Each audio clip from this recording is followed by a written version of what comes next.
একই সাথে ঘর করেছি, আমার স্ত্রী যাকে আমি ইমানদার বানাতে পারি নাই। আল্লাহ তাআলা যে চারজন নারীর ব্যাপারে সূরাতুত তাহরিমের ভিতরে বলেছেন দুইজন নারী জাহান্নামী, অথচ ওই দুইজন নারী ছিল দুইজন নবীর স্ত্রী। দুইজন নবীর স্ত্রী হওয়া সত্ত্বেও ওই দুজন নারী, একজন লূত আলাইহিস সালামের স্ত্রী আর একজন নূহ আলাইহিস সালামের স্ত্রী, এরা নবীদের স্ত্রী হওয়া সত্ত্বেও তারা জাহান্নামী, তারা কাফের। কারণ নবীর আনিত জীবন ব্যবস্থার উপরে তারা ঈমান আনে নাই। বরং যারা ঈমান আনছিল, কারা কারা ঈমান আনছে নূহ আলাইহিস সালামের উপরে, এই নূহ আলাইহিস সালামের স্ত্রী গোপনে গোপনে তাদের কথা বলে দিয়েছে। আজও পর্যন্ত আমাদের সমাজে আছে কারা নামাজে যায়, মসজিদে যায়, কোন যুবক মসজিদে যায়, মসজিদে গেলেই এর ব্যাপারে বাঁকা নজরে অনেকেই তাকায়, তাকায় কিনা বলেন? আইইউবি মিডিয়া, অপসংস্কৃতি মুক্ত আধুনিক ভিডিও সেন্টার। আসসালামু আলাইকুম ওয়া রাহমাতুল্লাহি ওয়া বারাকাতুহু।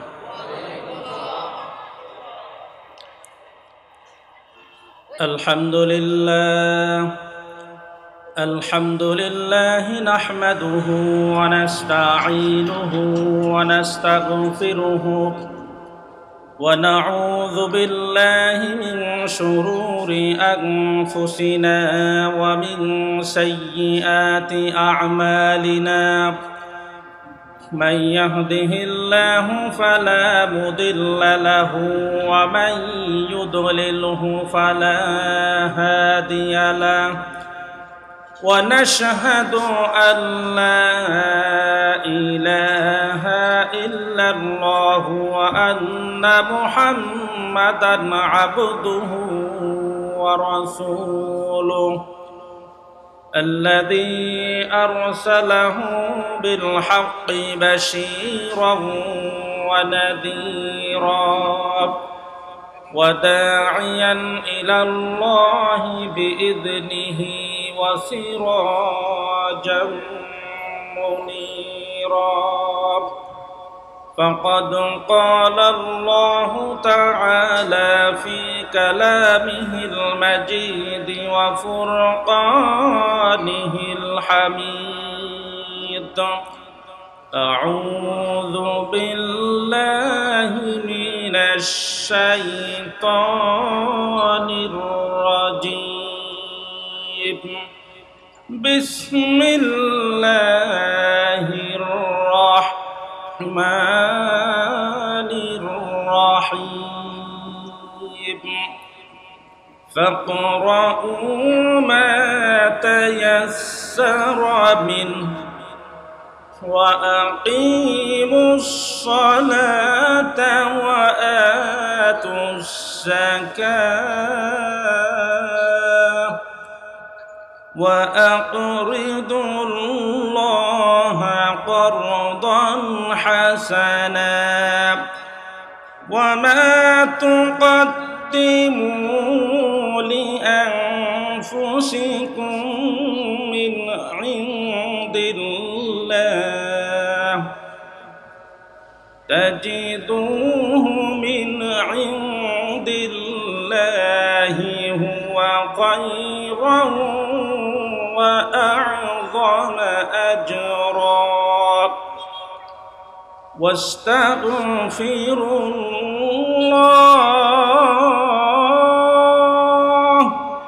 إن الله غفور رحيم.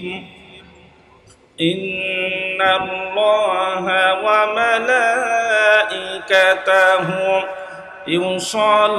يصلون على النبي يا أيها الذين آمنوا صلوا عليه وسلموا تسليما. صلى الله على سيدنا محمد وآله وأصحابه وسلم اللهم صل على مولانا محمد وعلى آل سيدنا আরো মোহাব্বতের সাথে পড়ি আল্লাহুম্মা সাল্লি আলা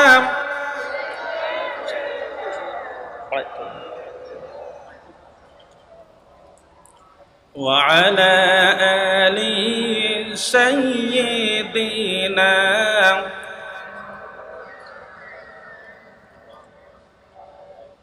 ফাকান নাবিয়িনা في خلق وفي خلق ولم يدانوه في علم ولا كرم اللهم صل على مولانا محمد وعلى آل سيدنا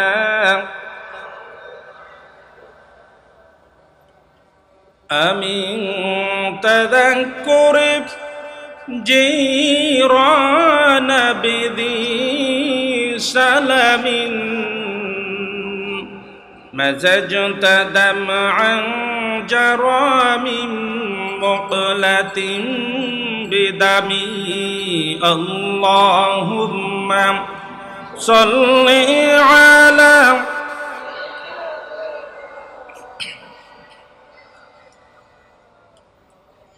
وعلى آل سيدنا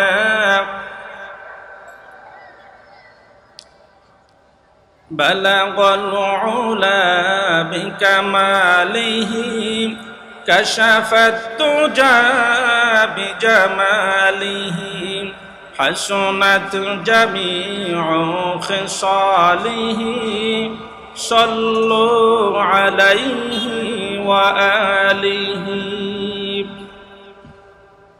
কুমিরা ঐতিহ্যবাহী এলমে ওহি মাদ্রাসা কর্তৃক আয়োজিত আজকের এই বিশাল জান্নাতি সমাবেশ, জান্নাতি মাহফিলে সম্মানিত সুযোগ্য সভাপতি, আমার একান্ত প্রিয় শ্রদ্ধাভাজন ব্যক্তিত্ব, দীর্ঘদিন ধরে যার সাথে সম্পর্ক, একজনকে খুশি করার জন্যেই তিনি কে? আমার একান্ত প্রিয় ভাই গাজী শামসু ভাই। আল্লাহ তাআলা ওনার হায়াতকে আরো বেশি বুলন্দ করে দেখে নেক হায়াত দান করুন, সবাই বলি আমিন। এতক্ষণ পর্যন্ত আলোচনা করেছেন অত্যন্ত বিদগ্ধ আলোচক, বড় মাপের আলেম হযরতুল আল্লামা মাওলানা মুফতি মোহাম্মদ আব্দুল করিম সাহেব, খতিব মুন্সি সাদেক আলী চৌধুরী জামে মসজিদ, পাক্কা মসজিদ, সীতাকুণ্ড, চট্টগ্রাম, সিনিয়র মুহাদ্দিস চারিয়া মাদ্রাসা হাটহাজারী। এর আগে আলোচনা করেছেন আমার একান্ত প্রিয় সাবেক ছাত্র, বর্তমানে আমার কলিগ, আমার কলিজার টুকরা, আপনাদেরই এই পাশের মসজিদের সম্মানিত খতিব প্রফেসর মাওলানা আফলাতুন কাউসার সাহেব। এবং এর আগে আলোচনা করেছেন আমার আরেক কলিজার টুকরা ছাত্র জনাব মাওলানা জাহিদ হাসান সাহেব, অন্যান্য হযরত উলামায়ে কেরাম, মঞ্চে উপবিষ্ট সর্বস্তরের দিনদার ইমানদার ভাইয়েরা, আমার সামনে উপস্থিত কুমিরার এই তৌহিদি জনতা, কুমিরার এই মাটির শ্রেষ্ঠ সন্তান, কোরআন এবং সুন্নাহর আলোকে কথা শোনার জন্য যারা এখানে এসেছি, নিঃসন্দেহে তারা জাতির শ্রেষ্ঠ সন্তান, কথা ঠিক কিনা? পর্দার আড়ালের মা ও বোনেরা, সর্বপ্রথম সে মহান রব্বুল আলামিনের দরবারে লাখো কোটি শুকরিয়া আদায় করছি যে মহান জাতে পাক পরওয়ারদিগার মালিক আমাদের মাবুদ, এই বিশাল আকাশ এবং বিস্তীর্ণ জমিনের একচ্ছত্র আধিপত্য যার হাতে, যেই মালিক দয়া করে এই পবিত্র অঙ্গনে এই মাহফিল, এই জান্নাতি মাহফিলে এসে বসার তৌফিক দান করেছেন, সেই মাবুদের দরবারে দিল খুলে মন খুলে সেই মাবুদকে খুশি করার জন্য মাবুদের শিখানো ভাষায় সবাই বলি আলহামদুলিল্লাহ। আরো জোরে বলি আলহামদুলিল্লাহ। প্রশংসা করলাম কার? প্রশংসা করব কার? আল্লাহর প্রশংসা করলে আমাদের লাভ না ক্ষতি? লাভ। সবাই বুঝি, আল্লাহর প্রশংসা যত বেশি করতে পারবো ততই আমাদের লাভ। ইহ জগতেও লাভ, পরজগতে তো অবশ্যই লাভ। এ বিশ্বাস আমাদের আছে কিনা? সবার আছে কিনা? সম্মানিত ভাইয়েরা, কুমিরা এবং আশেপাশে মাহফিলে আসলে আমি মনে করি আমি আমার নিজস্ব ভুবনে, নিজস্ব বাড়িতে, নিজস্ব জায়গায় আমি চলে আসছি। কারণ আপনাদেরই পাশের মসজিদে আমি দীর্ঘদিন খতিব ছিলাম। সেই সুবাদে আপনাদের সাথে আমার একটি দিনই এমন সম্পর্ক তৈরি হয়েছে, যেই সম্পর্কের ভিত্তি রচনা কোরআন এবং সুন্নাহর আলোকে, যেই সম্পর্ক দুনিয়ার কোনো স্বার্থ পাওয়ার জন্য নয়, যেই সম্পর্ক দুনিয়াতে কোনো কিছু পাওয়ার জন্য নয়, কেবলমাত্র আখেরাতে পাওয়ার জন্য। কথা ঠিক কিনা বলেন? আমি উহিব্বুকুম ফিল্লাহ, আমি আপনাদেরকে ভালোবাসি আল্লাহর জন্য। নিঃসন্দেহে আপনারাও আমাকে ভালোবাসেন একমাত্র আল্লাহকে খুশি করার জন্য। কথা ঠিক কিনা? এর বাহিরে মাঝখানে অন্য কোনো বিষয় থাকতে পারে না। আপনারা সবাই কেমন আছেন? সবাই ভালো আছেন? রাত তো অনেক হয়েছে, 10:30টার বেশি বেজেছে। সারাদিন কষ্ট করেছেন। আমার মনে হয় 10-15 মিনিটের ভিতরে মাহফিল শেষ করে দিলে কেমন হয়? না? ধৈর্য আছে? আলোচনা শোনার ধৈর্য আছে? আলহামদুলিল্লাহ, আলহামদুলিল্লাহ। আমি জানি আমার সামনে যারা আছেন এরা বিশ্বাস করেন আমার সামনে যেই সমস্ত মর্দে মুজাহিদরা আছেন, কোরআন প্রেমিক এবং সুন্নাহ প্রেমিক, নবী প্রেমিকেরা যারা আছেন, তারা বিশ্বাস করেন ওই বিশ্ব নবীর কথা যিনি আমাদেরকে ঘোষণা করে দিয়েছেন, ইযা জাতামাআ কওমুন ফি বাইতিন মিন বুয়ুতিল্লাহি ইয়াতলুনা কিতাবাল্লাহি ওয়া ইয়াতাদারাসুনাহু ইল্লা নাযালাত আলাইহিমুর রাহমা। যখন কোন জায়গায় কতগুলো মানুষ একত্রিত হয়ে আল্লাহর কিতাব কোরআনকে তেলাওয়াত করে, কোরআনের আলোচনা হয়, আলোচনা করে, আলোচনা শুনে এবং মুদারাসাতুল কোরআন করে, কোরআন নিয়ে আলোচনা হয়, যেই মাহফিলে আল্লাহর হাবিব বলছেন সেই মাহফিলে আল্লাহ রাব্বুল আলামিন তার রহমত এবং বরকত অজস্র দ্বারায় বৃষ্টির মতো সেই জায়গায় নাজিল করেন। বলুন সুবহানাল্লাহ। আমার কথা নয়, দুনিয়ার কোনো খতিব ইমামের কথা নয়, কোনো সভাপতির কথা নয়, কোনো প্রাইম মিনিস্টারের কথা নয়, কথা বলছেন বিশ্বনবী জনাবে মুহাম্মদুর রাসূলুল্লাহ সাল্লাল্লাহু আলাইহি ওয়াসাল্লাম। বিশ্বনবী আরো বলছেন, চতুর্দিকে রহমতের ফেরেশতারা পরিবেষ্টন করে আছেন।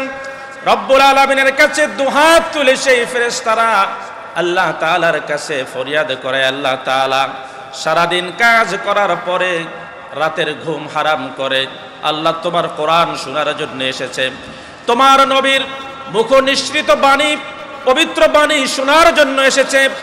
উদ্দেশ্য একটা, এখান থেকে কিছু পাথেয় গ্রহণ করার জন্য, এখান থেকে কিছু এমন কিছু পাথেয় সংগ্রহ করবে যা তার জীবনের প্রতিটি পরতে পরতে কাজে লাগবে। এই জীবনে, এই জগতে যতদিন বেঁচে থাকবে মাথা উঁচু করে সম্মানের সাথে থাকবে, মেরুদণ্ড সোজা করে থাকবে, কারো সামনে মাথা নত করবে না। কারণ আল্লাহ তাআলা তুমি শিখিয়েছো তোমার বান্দারা কারো সামনে মাথা নত করতে পারে না একমাত্র আল্লাহ ছাড়া। কথা ঠিক কিনা?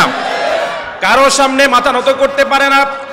আপনি যত বড় বুজুর্গ হন না কেন, যত বড় পীর সাহেব হন না কেন, যত বড় খতিব হন না কেন, আপনি যত বড় প্রাইম মিনিস্টার রাষ্ট্রপতি হন না কেন, আপনার সামনে কোনোদিন মাথা নত হওয়া যাবে না। মাথা নত হবে একমাত্র একজনের সামনে, তিনি কে?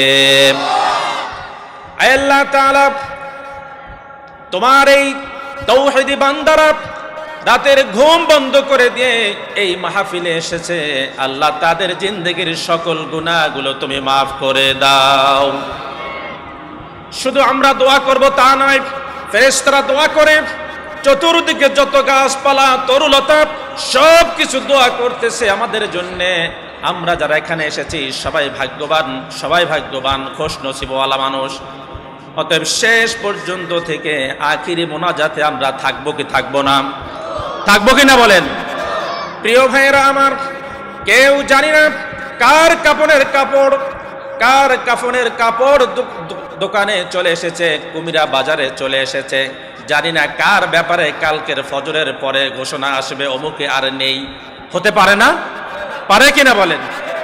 জীবনের শেষ মোনাজাত মনে করে, জীবনের শেষ নামাজ মনে করে যদি আমরা প্রত্যেকটা নামাজ পড়তে পারি, আমি আজকের এশার নামাজ আদায় করেছি, জানি না আগামী কালকের ফজরের নামাজ আদায় করতে পারবো কিনা। আমার জীবনের হয়তো শেষ নামাজ এটি। এভাবে যদি প্রতিটি ওয়াক্ত নামাজকে যদি আমরা শেষ নামাজ হিসাবে মনে করে যদি নামাজ আদায় করি, এভাবে আজকের মোনাজাতকে যদি আমার জীবনের শেষ মোনাজাত হিসাবে মনে করে মোনাজাত করি, আল্লাহ তাআলা এতগুলো মানুষের সাথে আবার হাত দুইটাও কবুল করতে পারেন কি পারেন না? পারেন কিনা বলেন? এতগুলো মানুষের ভিতরে কিছু ভালো মানুষ, হক্কানি মানুষ, আল্লাহওয়ালা মানুষ আছে কি নাই? আছে কিনা বলেন? এই যে ছোট ছোট বাচ্চারা এখন পর্যন্ত গুনাহ করার বয়সও হয় নাই, এরাও হাত তুলবে, আমিন আমিন বলবে। তাদের সাথে আমার মতো গুনাহগারের হাতকে আল্লাহ তাআলা কবুল করতে পারেন না? পারেন কিনা বলেন? ইনশাআল্লাহ আমরা বেশিক্ষণ আলোচনা করব না। আমি আপনাদের সামনে পবিত্র কোরআনের একটি সূরার শেষ আয়াতের একটি অংশ, পুরো আয়াতটাও আমি তেলাওয়াত করি নাই, আয়াতাংশ আপনাদের সামনে তেলাওয়াত করেছি। এই আয়াতের ভিতরে রব্বুল আলামিন আমাদেরকে 5টি দফা, 5টি কাজের কথা বলেছেন। কয়টি কথা? কয়টি কাজ? আরো জোরে কয়টি? আল্লাহ রব্বুল আলামিন এই আয়াতাংশের ভিতরে আমাদের জন্য 5টি কাজের কথা বলেছেন, 5টি দফার কথা বলেছেন। এই 5 দফা কাজ যদি আমরা করতে পারি, আল্লাহ রাব্বুল আলামিন আমাদের জন্য 2টা পুরস্কার ঘোষণা করেছেন। কয়টা পুরস্কার? আরো জোরে কয়টা? 2টা। আপনারা বিভিন্ন সংগঠন করেন, বিভিন্ন প্রতিষ্ঠানের সাথে আছেন, এদের বিভিন্ন দফা কাজ আছে, 4 দফা কাজ, 5 দফা কাজ, 7 দফা কাজ আছে না? আছে না? আছে। আল্লাহ রাব্বুল আলামিন এই আয়াতাংশের ভিতরে আমাদেরকে 5 দফা কাজ এর কথা বলেছেন এবং আল্লাহ বলছেন যদি কাজগুলা ভালো মতো করতে পারো, আমি আল্লাহর পক্ষ থেকে 2টা পুরস্কার তোমাদের জন্য আছে। আজকের আমরা এখান থেকে বিদায় নিব, এখান থেকে চলে যাব, 5 দফা কাজ করব এবং আল্লাহর কাছ থেকে সেই পুরস্কারও আমরা নেব ইনশাআল্লাহ। রাজি আছি তো সবাই? ইনশাআল্লাহ। পবিত্র কোরআনে মোট সূরার সংখ্যা কত? আরো জোরে 114টা। 114টি সূরার ভিতরে বহুল পরিচিত এবং পঠিত একটি সূরা হচ্ছে সূরাতুল মুজাম্মিল। সূরা আল মুজাম্মিল। ইয়া আইয়ুহাল মুজাম্মিল কুমিল লাইলা ইল্লা কালিলা নিসফাহু আও ইনকুস মিনহু কালিলা। আল্লাহ রাব্বুল আলামিন কুল দিয়ে শুরু করলেন, কুল ইয়া আইয়ুহাল মুজাম্মিল। এই সূরার শুরু। এই সূরাটি কত নম্বর সূরা কে বলতে পারবেন? কোরআনের যে ধারাবাহিকতা সূরার 1 থেকে 114টি সূরা, কত নম্বর সূরা? সূরাতুল মুজাম্মিল। হ্যাঁ, 67। কাছাকাছি গেছে সভাপতি সাহেব, কাছাকাছি গেছেন আলহামদুলিল্লাহ। আর একটু ধাক্কাইলে আপনি পারবেন। 73। ভেরি গুড, ভেরি গুড, উত্তর সঠিক। আমরা এই সবার পক্ষ থেকে সভাপতির জন্য আবারও দোয়া করছি, আল্লাহ তাআলা যেন ওনার হায়াতে তয়্যিবা দান করেন। সবাই বলি আমিন। ধারাবাহিকভাবে 73 নম্বর সূরা সূরাতুল মুজাম্মিল। টোটাল আয়াত সংখ্যা হচ্ছে 20। কয়টা? 20টি। এবং রুকুর সংখ্যা 2টা রুকু, 20টি আয়াত, এবং সূরার নাম্বার হচ্ছে 73 নম্বর সূরা। এই সূরার শেষ আয়াতের শেষ অংশই আমি তেলাওয়াত করেছি। সেখানে আল্লাহ তাআলা বলছেন আমাদেরকে, ফাকরাউ মা তায়াসসারা মিনহু, ফাকরাউ মা তায়াসসারা মিনহু, তোমরা এই কোরআন থেকে যেগুলো সহজ, তোমাদের কাছে বেশি সহজ মনে হয়, সেগুলো তোমরা তেলাওয়াত করো, সেগুলো তোমরা পড়ো। দেখেন, আল্লাহ রাব্বুল আলামিন 5 দফা কাজের ভিতরে প্রথম দফায় আমাদেরকে বলেছেন কোরআন পড়ার জন্যে, কোরআন তেলাওয়াতের জন্যে, কোরআন অধ্যয়নের জন্যে। সর্বপ্রথম আল্লাহ কি বলেছেন? আবার বলেন, সর্বপ্রথম আল্লাহ কি বলছেন? কোরআন পড়ার জন্য বলেছেন। আল্লাহ রাব্বুল আলামিন সর্বপ্রথম যেই কোরআনের আয়াত নাযিল করেছেন, সেখানে রব্বুল আলামিন বলছেন, ইকরা বিসমি রাব্বিকাল্লাযী খলাক, পড়ো তোমার প্রভুর নামে যিনি তোমাকে সৃষ্টি করেছেন। প্রভুর প্রথম বাণী ছিল পড়ো এবং পড়ো। পড়া দিয়ে প্রভু প্রথম বাণী শুরু করেছেন। সেই রব্বুল আলামিন এই সূরার শেষ আয়াতেও বলতে চেয়েছেন, ফাকরাউ মা তায়াসসারা মিনহু, ও দুনিয়ার মানুষ, এমন একটি কিতাব আমি তোমাদের জন্য বিশ্বনবী মুহাম্মদ সাল্লাল্লাহু আলাইহি ওয়াসাল্লামের মাধ্যমে দিয়েছি। এমন কিতাব, যেই কিতাবের ভিতরে কোনো সন্দেহ নেই, কোনো সন্দেহ নেই, কোনো শোভা সন্দেহ করার কোনো অবকাশ নেই। কিতাবের শুরুতেই আল্লাহ রাব্বুল আলামিন যা বলে দিলেন, যালিকাল কিতাবু লা রাইবা ফীহ, এমন একটি কিতাব, এই কিতাব হচ্ছে এমন একটি কিতাব, যেই কিতাবের ভিতরে কোনো সন্দেহ নেই, কোনো শোভা নেই, কোনো সংশয় নেই।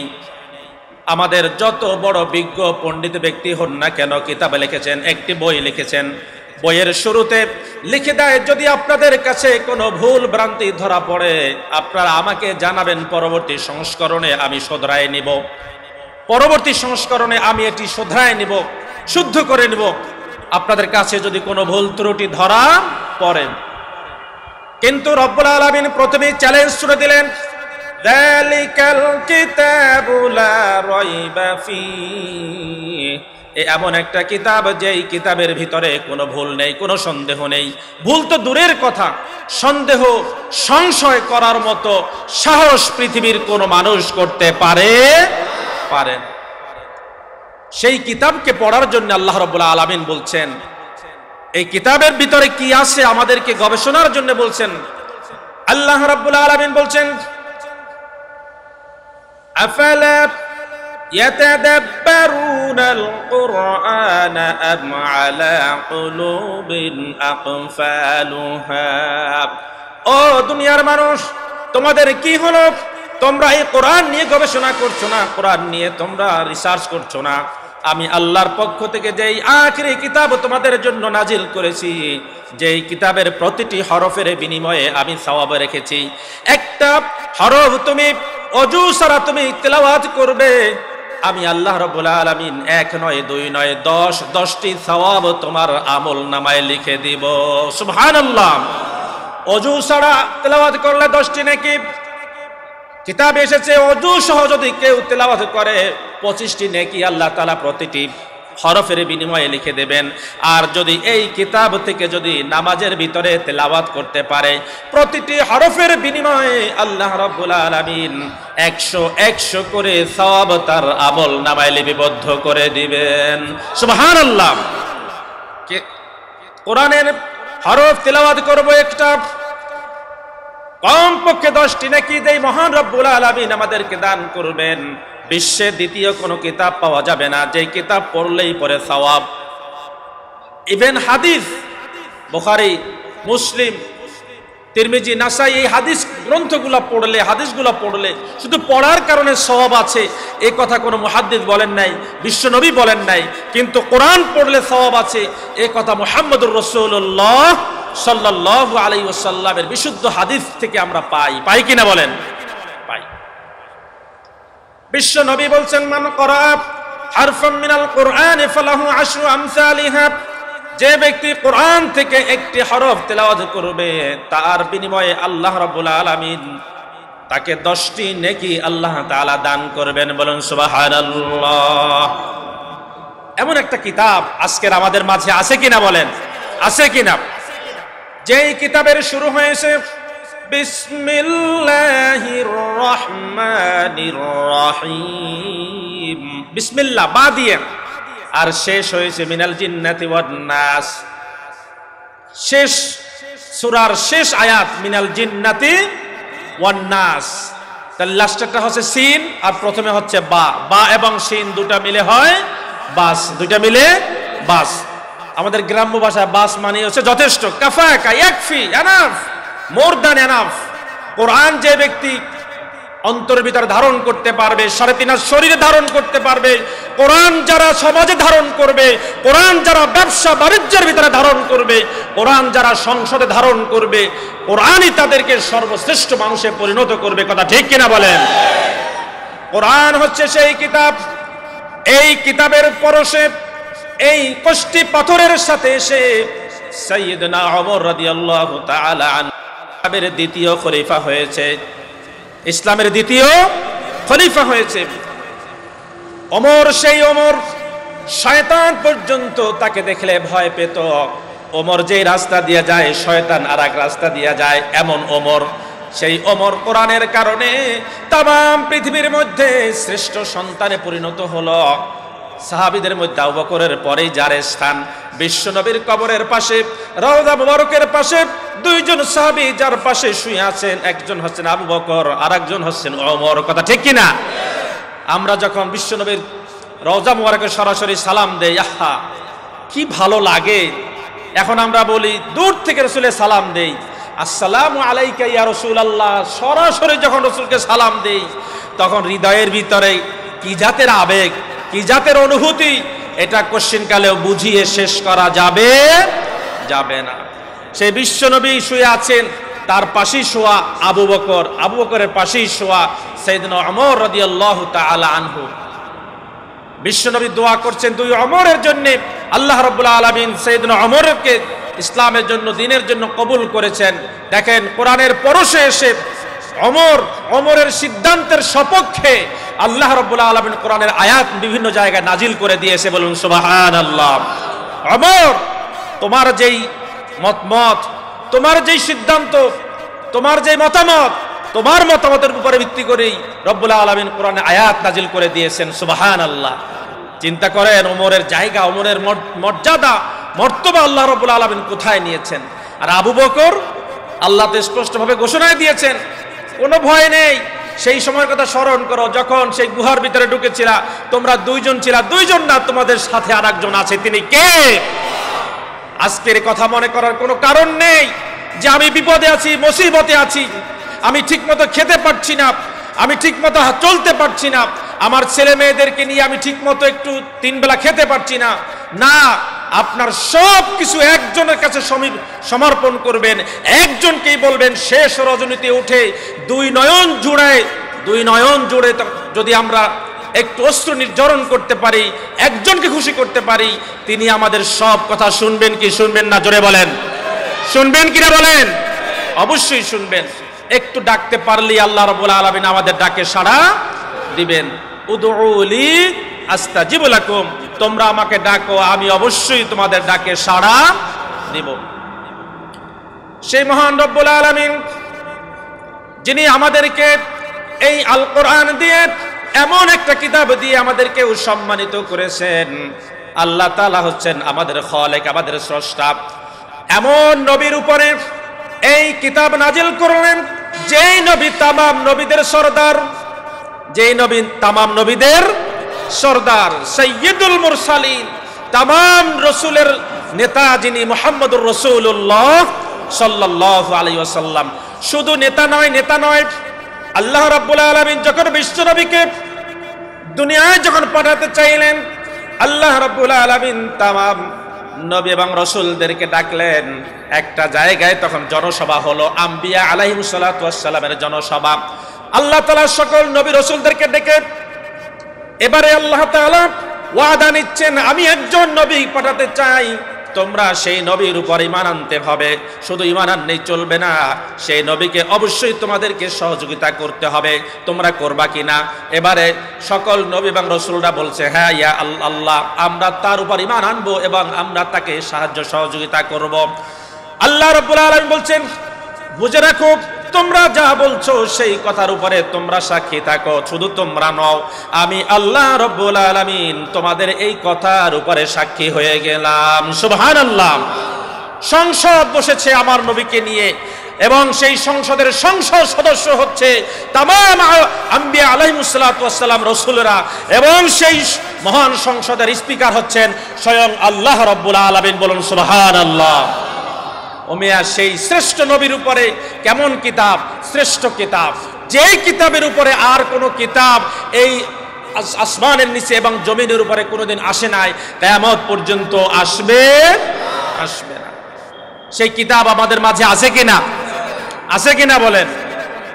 সেই কিতাব আমাদের মাঝে আছে, তবে অত্যন্ত পরিত্যক্ত অবস্থায় আছে, যেটি সূরা নূহের ভিতরে আল্লাহ রাব্বুল আলামিন বলছেন, এই নবীরা বলেছেন, কি বলেছেন? আল্লাহ তাআলা আমার কওমের লোকেরা ইত্তাখাযু হাযাল কুরআনা মাহজুরা, এই কোরআনকে তারা পরিত্যক্ত করে রেখেছে। কোরআনকে তারা শুধুমাত্র একটু সওয়াবের কিতাবের জন্য, কিছু সওয়াব পাওয়ার জন্য বাসা বাড়িতে একটা কপি, দুইটা কপি, পাঁচটা কপি রেখেছে, যাতে করে কোনো ভূত পেতনি, ভূত প্রেত যেন না আসে, কোনো দুষ্ট জিন যেন বাসার ভিতরে প্রবেশ করতে না পারে। সেই জন্যই একটা দুটা কপি, পাঁচটা কপি এই কোরআন কি বলে বাসার ভিতরে রেখেছে। কিন্তু কোরআন থেকে যে আল্লাহ তাআলা আমাদেরকে যা নিতে বললেন, সেটা আমরা আজও পর্যন্ত নিতে পারলাম না। দেখেন, এখন আমাদের মহিলাদের ভিতরে আলহামদুলিল্লাহ শিক্ষার হার অনেক গুণে বেড়েছে। আজ থেকে 50 বছর আগে আমাদের একটু মা, চাচি, খালা, ফুফি যারা ছিলেন, অথবা দাদি, নানি যারা ছিলেন, তাদের কথা চিন্তা করেন। অনেকেই সিগনেচারও করতে পারতেন না, টিপসই দিয়ে তাদের বিভিন্ন কাজ চালাতে হতো। আসে না এরকম? আসে না? এদের কারো কোনো স্বামী যদি বিদেশে থাকে, আজ থেকে 30-40 বছর আগে খবরের আদান প্রদানের মাধ্যম ছিল চিঠি। চিঠি লিখে খবর নেওয়া হতো, খবর দেয়া হতো। কোনো মহিলার স্বামী যদি বিদেশে থাকে, বিদেশ থেকে যখন একটি চিঠি আসে, বাংলা ভাষায় চিঠি আসে, অথবা আবার কোনো কাছের বন্ধু যদি তুরস্কে থাকে, টার্কিশ ভাষায় যদি চিঠি আসে, এখনো যদি তুর্কি ভাষায় যদি আমার কোনো বন্ধু চিঠি লেখে, আমি তো তুর্কি ভাষা জানি না, পড়তে পারি না, বুঝি না, আমার পাশেই চট্টগ্রাম শহরে তুর্কি ভাষা জানে এমন কে আছে, তার কাছে আমি যাব, দেখো ভাই আমার বন্ধু আমার জন্য কি লিখে পাঠিয়েছে তুর্কি ভাষায়। যাব কি যাব না? যাব কি না বলেন? যাব। আল্লাহ রাব্বুল আলামিন আপনার আমার জন্য এই পৃথিবীতে সম্মানের সাথে বেঁচে থাকার জন্য, আখিরাতের মুক্তির জন্য এমন একটা 30 পারার চিঠি আমাদের কাছে পাঠালেন। কিন্তু সেই চিঠির ভিতরে কি আছে আজ পর্যন্ত আমরা পড়ে দেখলাম না, বুঝলাম না, বুঝার চেষ্টাও করলাম না। আমি দুনিয়ার সব বুঝি, হয়তো আমি প্রাতিষ্ঠানিক জ্ঞান আমার নেই, কিন্তু জায়গা জমিনের হিসাব আমি ভালো মতো বুঝতে পারি, করতে পারি। কে 2 আনা পাবে, 3 আনা পাবে, 4 আনা, 6 আনা, 8 আনা পাবে, সব আমি বুঝি। এরকম অনেক মানুষ আছে কিনা আমাদের মাঝে? আছে। জায়গার হিসাব এমন বুঝে, ফারায়েজ খুব ভালো বুঝে, কিন্তু জীবনেও মাদ্রাসার বারান্দায় পা রাখে নাই, স্কুলেও যায় নাই, কিন্তু সালিশি করে, এ করে, সে করে, জায়গা জমির হিসাব ভালো বুঝে, ব্যবসা বাণিজ্যের হিসাব ভালো বুঝে, কিন্তু তেমন প্রাতিষ্ঠানিক কোনো জ্ঞান তার ভিতরে নেই। এগুলো কিভাবে হয়েছে? নিশ্চয়ই তার ভিতরে আগ্রহ ছিল, ব্যবসার আগ্রহ ছিল, জায়গা জমির এই পরিমাপের আগ্রহ ছিল, বুঝার আগ্রহ ছিল, কিন্তু এই কোরআন পড়া এবং বুঝার আগ্রহ আজও পর্যন্ত আমাদের মাঝে গ্রহ হয় নাই, আজ আমাদের মাঝে নেই। অথচ আল্লাহ রাব্বুল আলামিন বিশ্ব নবীকে 1 নয় 2 নয় প্রায় 10 হাজার পর্যন্ত মুআজিজা দান করেছেন, 10টি হাজারেরও বেশি মুআজিজা দান করেছেন। তার ভিতরে সবচেয়ে শ্রেষ্ঠ মুআজিজা হচ্ছে আল কোরআন, যেই কোরআন আল্লাহ তাআলা বিশ্ব নবীকে দিয়েছেন। কিয়ামত পর্যন্ত সকল মানুষ যদি একত্রিত হয়, কোরআনের মতো একটি কোরআন কি লিখতে পারবে কি পারবে না? পারবে।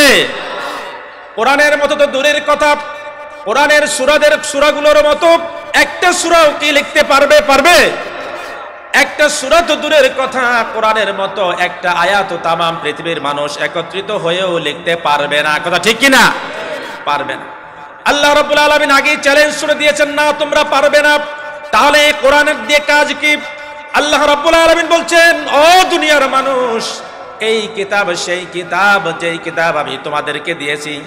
কিতাবুন আনশালনাহু ইলাইকা লিতুখরিজান নাসা মিনায-যুলুমাতি ইলান-নূর। রব্বুল আলামিন সুস্পষ্টভাবে ঘোষণা করেছেন, কিতাবুন আনশালনাহু ইলাইকা, এই সেই কিতাব যেই কিতাব ও আমার প্যারা হাবিব তোমার কাছে আমি নাজিল করেছি। বিশ্ব নবীর কাছে আল্লাহ রাব্বুল আলামিন যেই কিতাব নাজিল করেছেন, উদ্দেশ্য কি? লিতুখরিজান নাসা মিনায-যুলুমাতি ইলান-নূর, যাতে করে আপনি অন্ধকার আচ্ছাদিত পথ থেকে মানুষদেরকে আলোর পথে নিয়ে যেতে পারেন, জাহেলিয়াতের পথ থেকে জান্নাতের পথে নিতে পারেন, জাহান্নামের পথ থেকে এই মানুষগুলোকে জান্নাতের পথ দেখাতে পারেন। সেজন্যই আমি আপনার উপরে এই কোরআনকে নাজিল করেছি। এজন্যই কোরআনের সাথে যারা আছে এবং ছিল, ভবিষ্যতে থাকবে, আল্লাহ রাব্বুল আলামিন তাদেরকে জিরো থেকে হিরো বানিয়ে দেন। জিরো থেকে হিরো।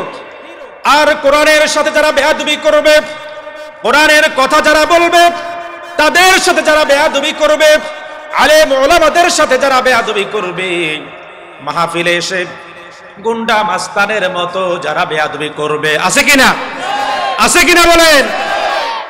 আমি গুন্ডা, আমি মাস্তান থেকে চেয়ারম্যান হয়েছি, অমুক হয়েছি, তমুক হয়েছি। বদমাইশ, তুমি আলেম ওলামাদের সাথে বেয়াদবি করো নাই, তুমি কোরআনের সাথে বেয়াদবি করেছো। কথা ঠিক কিনা বলেন?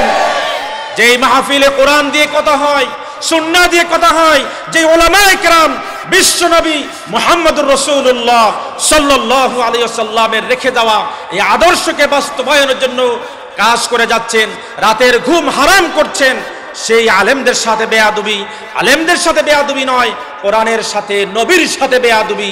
তোমার জায়গা হবে জাহান্নামে, জান্নাতের ঘ্রাণ পর্যন্ত তুমি পাবে না। কথা ঠিক কিনা?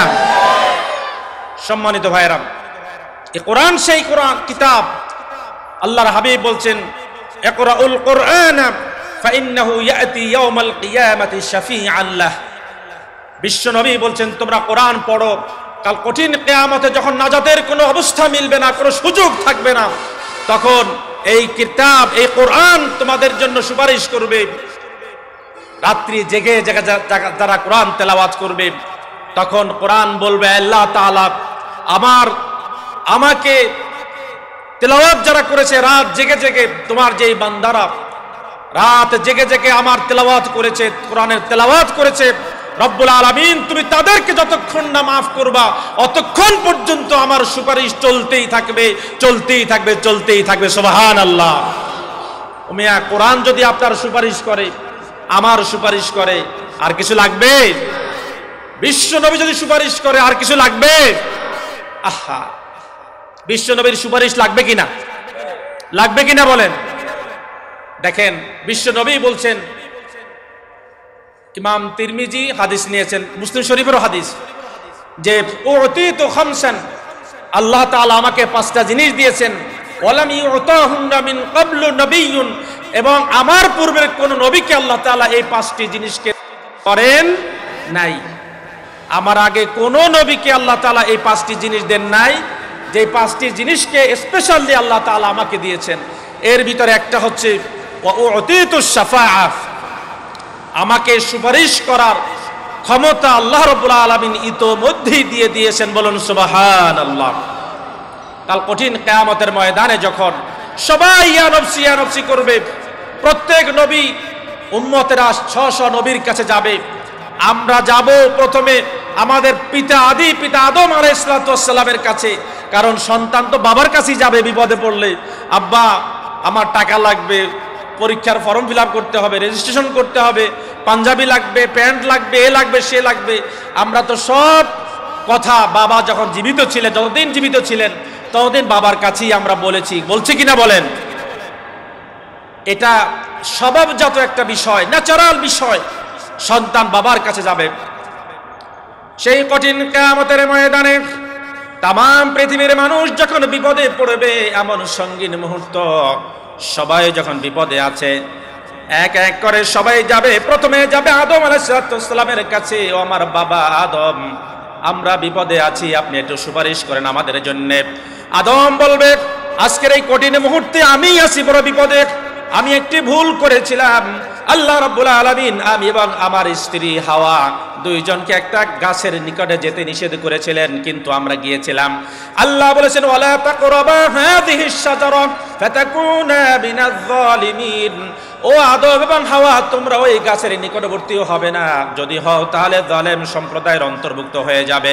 যেভাবেই হোক শয়তানের প্ররোচনায় আমরা সেখানে গিয়েছি, আমরা একটা ভুল করেছি। জানি না রব্বুল আলামিন আজকের এই কঠিন মুহূর্তে আমাদের সাথে কি আচরণ করেন। এই মুহূর্তে আমি কিছুই করতে পারবো না, তোমরা ওই নূহ আলাইহিস সালামের কাছে যাও, নূহের কাছে যাও। সবাই নূহের কাছে যাবে। আপনি আমাদের একজন পিতা, কারণ আপনার প্লাবনের সময় ঈমানদাররা শুধুমাত্র বেঁচে ছিলেন, কিছু মানুষ বেঁচে ছিলেন, আর কেউ বেঁচে ছিলেন না, সব প্লাবিত হয়ে সলিল সমাধি হয়েছে। নূহ, আপনি এই কঠিন মুহূর্তে আমাদের জন্য সুপারিশ করুন। নূহ বলবে, হায় হায়, আমি তো পারবো না, কারণ একই সাথে ঘর করেছি আমার স্ত্রী, যাকে আমি ঈমানদার বানাতে পারি নাই। আল্লাহ তাআলা যে চারজন নারীর ব্যাপারে সূরাতুত তাহরিমের ভিতরে বলেছেন দুইজন নারী জাহান্নামী, অথচ ওই দুইজন নারী ছিল দুইজন নবীর স্ত্রী। দুইজন নবীর স্ত্রী হওয়া সত্ত্বেও ওই দুজন নারী, একজন লূত আলাইহিস সালামের স্ত্রী আর একজন নূহ আলাইহিস সালামের স্ত্রী, এরা নবীদের স্ত্রী হওয়া সত্ত্বেও তারা জাহান্নামী, তারা কাফের। কারণ নবীর আনিত জীবন ব্যবস্থার উপরে তারা ঈমান আনে নাই, বরং যারা ঈমান আনছিল, কারা কারা ঈমান আনছে নূহ আলাইহিস সালামের উপরে, এই নূহ আলাইহিস সালামের স্ত্রী গোপনে গোপনে তাদের কথা বলে দিয়েছে। আজও পর্যন্ত আমাদের সমাজে আছে, কারা নামাজে যায়, মসজিদে যায়, কোন যুবক মসজিদে যায়, মসজিদে গেলেই এর ব্যাপারে বাঁকা নজরে অনেকেই তাকায় কিনা বলেন, আছে কিনা বলেন, বলে যে মসজিদে যাচ্ছে, কি রে বেটা যুবক, তুই মসজিদ যাবি কেন, তুই এখন মদদি হবি। মদদি বুঝেন তো? হ্যাঁ বুঝেন, সবাই বুঝেন। মানে আজকের যুবকেরা, তুই ডিজুইস মার্কার যুবক হবি, তোর কাছে মোবাইল থাকবে, তুই মোবাইল দিয়ে চ্যাটিং করবি, ডেটিং করবি, ফ্যাটিং করবি, তুই মসজিদ কেন, তুই তোর হাতে কোরআন কেন, তোর মাথায় টুপি কেন? তার মানে হচ্ছে ফিহে শাই, তুই বেটা কোথায় যাও, কাদের সাথে ঘুরিস, কোথায় থাকিস, কি যে করিস বুঝি নে কারবার, একটু পরেই কেঁদে বলেন হে খোদা নাও ভার। আম্মা বলেন, আছে না গান, আছে না, কি সুন্দর গান। আম্মা বলেন কোথায় যাও, কি করো, কিন্তু বাচ্চা তো কোরআনের কথা বলে, কোরআনের পথে চলে। কোরআনের পথে যারা চলে তাদের সাথেই তারা চলে, আর কোরআনের পথে যারা চলবে, তাদের সাথে যারা থাকবে, তাদেরকে যারা মহব্বত করবে, তাদের সাথে একসাথে তারা হাসর হবে, নসর হবে, জান্নাত হবে। কথা ঠিক কিনা বলেন? আমি আগেও বলেছি, এখনো বলি, আপনি আওয়ামী লীগ করতে পারেন, বিএনপি করতে পারেন, আপনি জামাত ইসলামী করতে পারেন, কিন্তু মনে রাখবেন আপনি বঙ্গবন্ধুর সৈনিক হতে পারেন, আপনি জিয়াউর রহমানের সৈনিক হতে পারেন, কিন্তু আপনি যদি মুহাম্মদ সাল্লাল্লাহু আলাইহি সাল্লামের সত্যিকারের উম্মত না হন, আল্লাহর কসম করে বলছি, যে দলই করেন না কেন, আপনার মুক্তি সম্ভবত মিলবে না। কথা ঠিক কিনা বলেন? আমাদের নেতারা আলহামদুলিল্লাহ দেশের জন্য অনেক কাজ করেছে, দেশের জন্য নিজেদের জীবন পর্যন্ত বিলিয়ে দিয়েছে। বাংলাদেশি মানুষ তাদেরকে, যতদিন বাংলাদেশ থাকবে, বাংলার মাটি থাকবে, ততদিন পর্যন্ত তাদেরকে স্মরণ করবে, করতেই হবে। কিন্তু কবরে যাওয়ার পরে তোমার সৈনিক, তোমার বাবা অথবা তোমার আদর্শ বঙ্গবন্ধু না জিয়াউর রহমান নাকি অমুক তমুক, একটা প্রশ্ন করা হবে না। সর্বপ্রথম প্রশ্ন হবে মার রব্বুকা ওমা দীনুকা ওমান নাবিয়্যুকা। কথা ঠিক কিনা বলেন? অতএব এই প্রশ্নের উত্তর ঠিক মতো দিতে হলে কোরআনের সাথে থাকতে হবে, কোরআনের সাথে যারা থাকে তাদের সাথে বন্ধুত্ব করতে হবে। আল্লাহর নির্দেশ, এই নির্দেশের বাহিরে গেলে আপনার হাসর, আপনার জান্নাত নবী আম্বিয়া আলাইহিস সালামের সাথে হবে না। সম্মানিত ভাইয়েরা, তো বলছিলাম বিশ্বনবী বলছেন যে আমাকে 5টি জিনিস দেয়া হয়েছে, এর ভিতরে একটি হচ্ছে শাফাআত। এখন নূহ আলাইহিস সালামের কাছে গেছে, নূহ আলাইহিস সালাম বলে আমি পারবো না। মূসা আলাইহিস সালামের কাছে সবাই যাবে, আপনি তো বনী ইসরাইলের নবী, এবং শুধু জানতান নবী নন, যিনি আল্লাহ রাব্বুল আলামিনের সাথে কথা বলেছেন। আল্লাহ বলেছেন ওয়া কাল্লামাল্লাহু মূসা তাকলিমা, আল্লাহ মুসার সাথে কথা বলেছেন, আপনি আমাদের জন্য সুপারিশ করুন। মুসা বলবে খবরদার, আমি পারবো না। এক থাপ্পড় মেরে বনী ইসরাইলের একটা ছেলেকে আমি হত্যা করে ফেলেছি। শুধু তাই নয়, এক থাপ্পড় মেরে মালাকুল মউতের চোখ একটা অন্ধ করে ফেলেছি, দুই চোখ থেকে একটা চোখ আন্ধার করে ফেলেছি, অন্ধ করে ফেলেছি। আমি পারবো না, এই কঠিন মুহূর্তে কিছু করতে পারবো না। আপনারা জানেন মালাকুল মউতের থাপ্পড় মেরে এক চোখ অন্ধ করে ফেলেছে কে? হযরতে মূসা আলাইহিস সালাম, গরম নবী। দেখেন, এই বনী ইসরাইল হচ্ছে সবচেয়ে বড় মানে গরম জাতি, এবং এর থেকে ভয়ঙ্কর জাতি পৃথিবীর বুকে আর দ্বিতীয়টি হয় নাই, হবেও না ভবিষ্যতে। এত বড় শয়তান জাত, এবং তাদের জন্য মূসার মতো নবী না হয় যদি বেশি বিনয়ী নরম কোমল নবী হতো, তাহলে তাদের সাথে চলতে পারতো না। দেখেন, বনী ইসরাইলের মানুষগুলো গোসল করতো ল্যাংটা হয়ে, সবাই যার যার মতো করে ল্যাংটা হয়ে গোসল করতো। আগে তো ল্যাংটা হয়ে কাবার চতুর্দিকে তাওয়াফও হতো। বিশ্বনবী এসে বললেন না, ল্যাংটা হয়ে তাওয়াফ আর চলবে না, কাপড় পরিধান করে, নির্ধারিত কাপড় পরিধান করে তাওয়াফ করতে হবে। এখন বনী ইসরাইলের লোকেরা ল্যাংটা হয়ে গোসল করে, একজন আরেকজনের অস্ত্র দেখে, হ্যাঁ, বুঝতেই পারতেছে অনেকে। এখন মূসা আলাইহিস সালাম তো আল্লাহর পয়গম্বর, সে তো মানুষের সামনে ল্যাংটা হবে এটা হতেই পারে না, অসম্ভব। এখন কেউ মূসা আলাইহিস সালামের অন্ডকোষ দেখতে পারে নাই, কোনোদিন দেখতে পারে নাই। এবারে কত বড় শয়তান এই জাত! আমাদের সমাজে এই জাতের মানুষ আছে, এদের প্রেতাত্মা আছে। আপনি কোনো দূরতম কোনো অপরাধ করেন নাই, কিন্তু ইনিয়ে বিনিয়ে আপনাকে সেই অপরাধী বানাবে। আছে না? আছে কিনা বলেন? এবারে মূসা আলাইহিস সালামের ব্যাপারে বলে, কয় মূসা এর এক শিরা হয়েছে, এক শিরা পর্যন্ত, কয় এর এক শিরা হয়েছে না। মূসা কেন আমাদের সবার সামনে ল্যাংটা হয়ে গোসল করবে না? সবার অন্ডকোষ দেখেছি, কিন্তু মূসার অন্ডকোষ দেখতে পারলাম না, এটা কেমন কথা? মূসা আলাইহিস সালাম গোসল করে কাপড়টা একটু উপরে রেখে দূরে, এমন দূরে গিয়ে যাতে করে কেউ তার লজ্জাস্থান দেখতে না পারে। একদিন পাথরের উপরে কাপড় রেখে গোসল করতে নামছে। গোসল করা শেষ, উঠে কাপড় পরিধান করবে, এমত অবস্থায় ওই পাথর কাপড় নিয়ে সামনের দিকে দৌড়াচ্ছে। এবারে মূসা সেই পাথরের পিছনে দৌড়াচ্ছে, ও পাথর আমার কাপড় দিয়ে যাও। পাথর আর কথা শোনে না, মূসার সামনে কাপড় নিয়ে দৌড়ায়, আর পিছনে মূসা দৌড়ায়। কোনো মতে একটু লজ্জাস্থান ঢাকতে চায়, কিন্তু পারে না। আশেপাশের বনী ইসরাইলের লোকগুলা বলে, মূসা কেন চিৎকার করছে? দেখে মূসা ল্যাংটা। আজকের তো সুযোগ, মূসার আসলে অন্ডকোষ আছে কিনা, না এক শিরা কি অবস্থা আছে আজকে দেখা যাবে।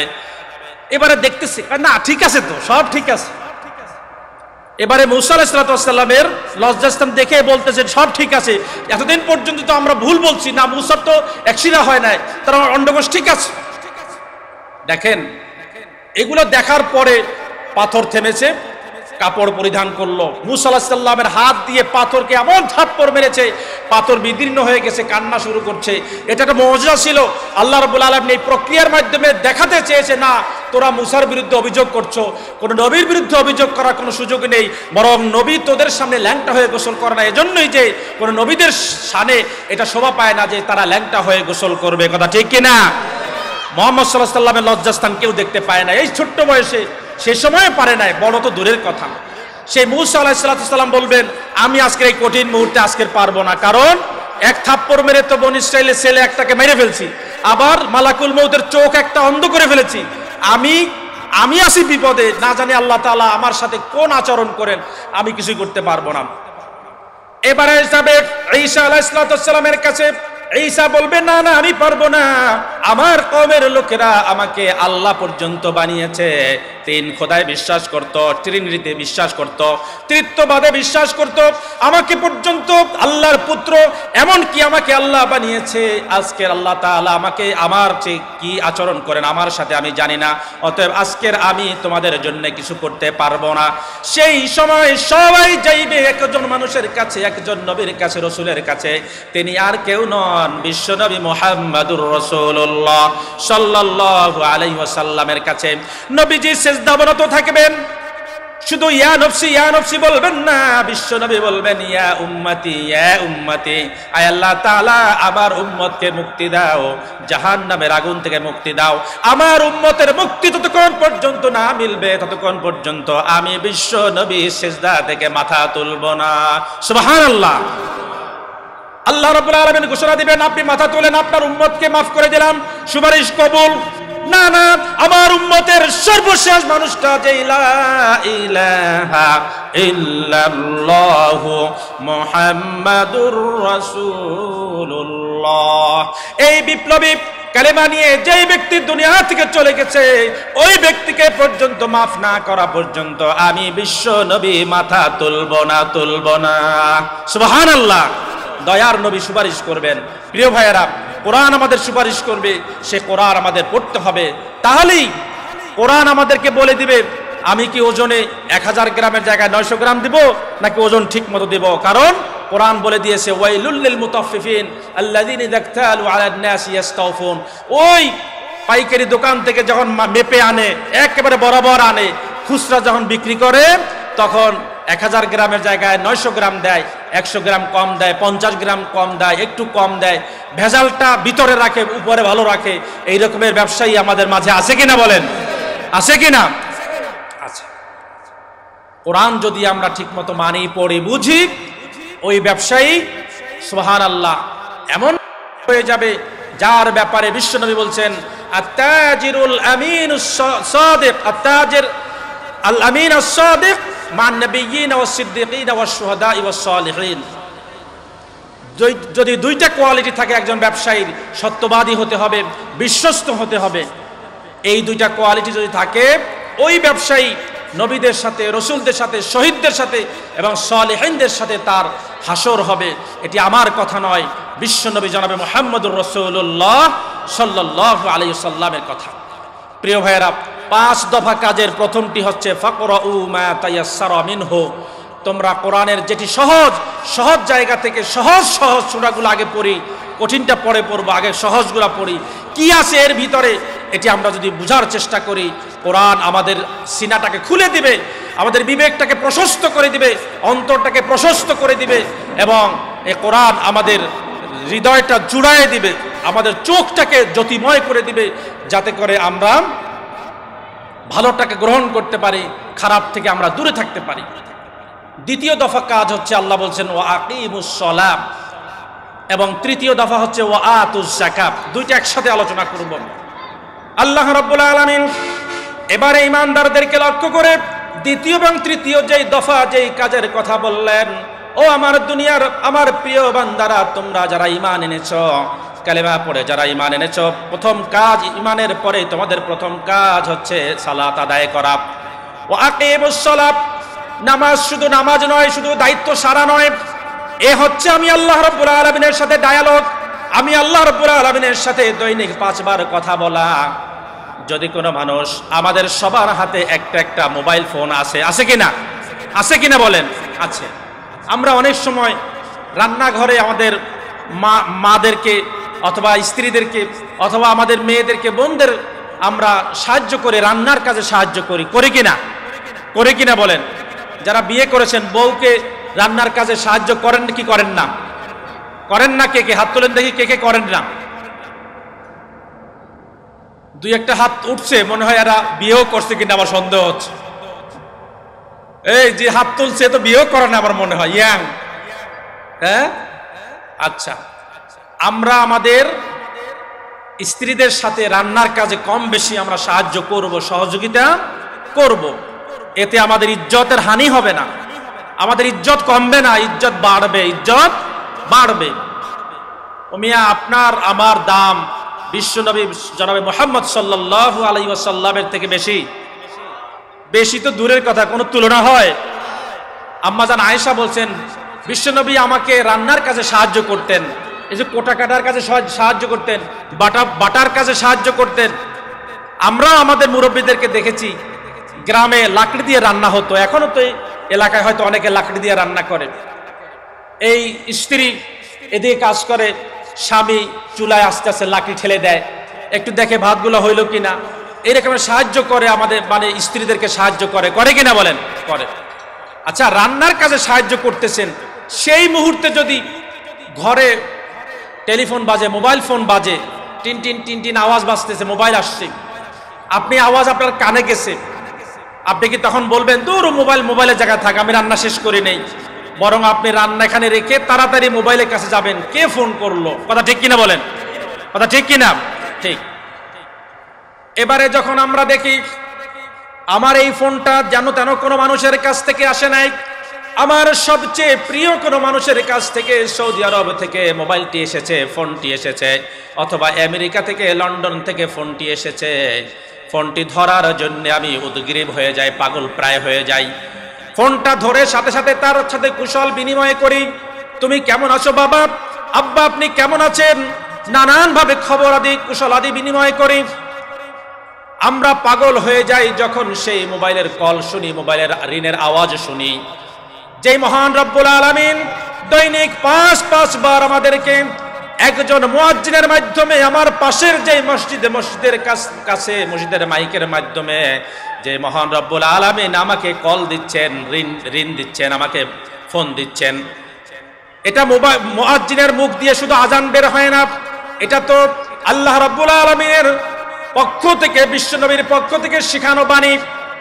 হাইয়া আলাস সালাহ, হাইয়া আলাল ফালাহ, নামাজের দিকে আসো। যখনই আল্লাহ রাব্বুল আলামিনের পক্ষ থেকে মুয়াজ্জিন যখন আজান দেয়, যখন এভাবে মোবাইলের মতো যখন আওয়াজ ভেসে আসে, তখন ইমানদাররা আর কোনো কাজ করতে পারে না। আজান শোনার সাথে সাথে সরাসরি মসজিদে মসজিদে চলে যাবে, কারণ ইমানদাররা জানে কিয়ামতের মাঠে কঠিন মুহূর্তে সর্বপ্রথম যেই বিষয়টির হিসাব আল্লাহ রাব্বুল আলামিন নেবেন তা হচ্ছে নামাজের হিসাব নেবেন। সেজন্যই বিশ্ব নবী বলছেন, আউয়ালু মা ইউহাসাবু বিহিল আবদু ইয়াউমাল কিয়ামাতি সালাতুহুম, সর্বপ্রথম আল্লাহ রাব্বুল আলামিন বান্দার হিসাব নেবেন কিয়ামতের মাঠে সালাতের। আর সালাতের হিসাব যদি ঠিকমতো আমরা দিতে পারি, ঠিকমতো যদি ফরজ নামাজগুলোর হিসাব দিতে পারি, জামাতের সাথে যদি সালাত আদায় করতে পারি, খুশু হুজুর সাথে যদি সালাত আদায় করতে পারি, সালাত আদায় করব আবার জাহান্নামেও যাব তা হবে না। তিন শ্রেণীর মানুষ সালাত আদায় করা সত্ত্বেও তারা জাহান্নামী।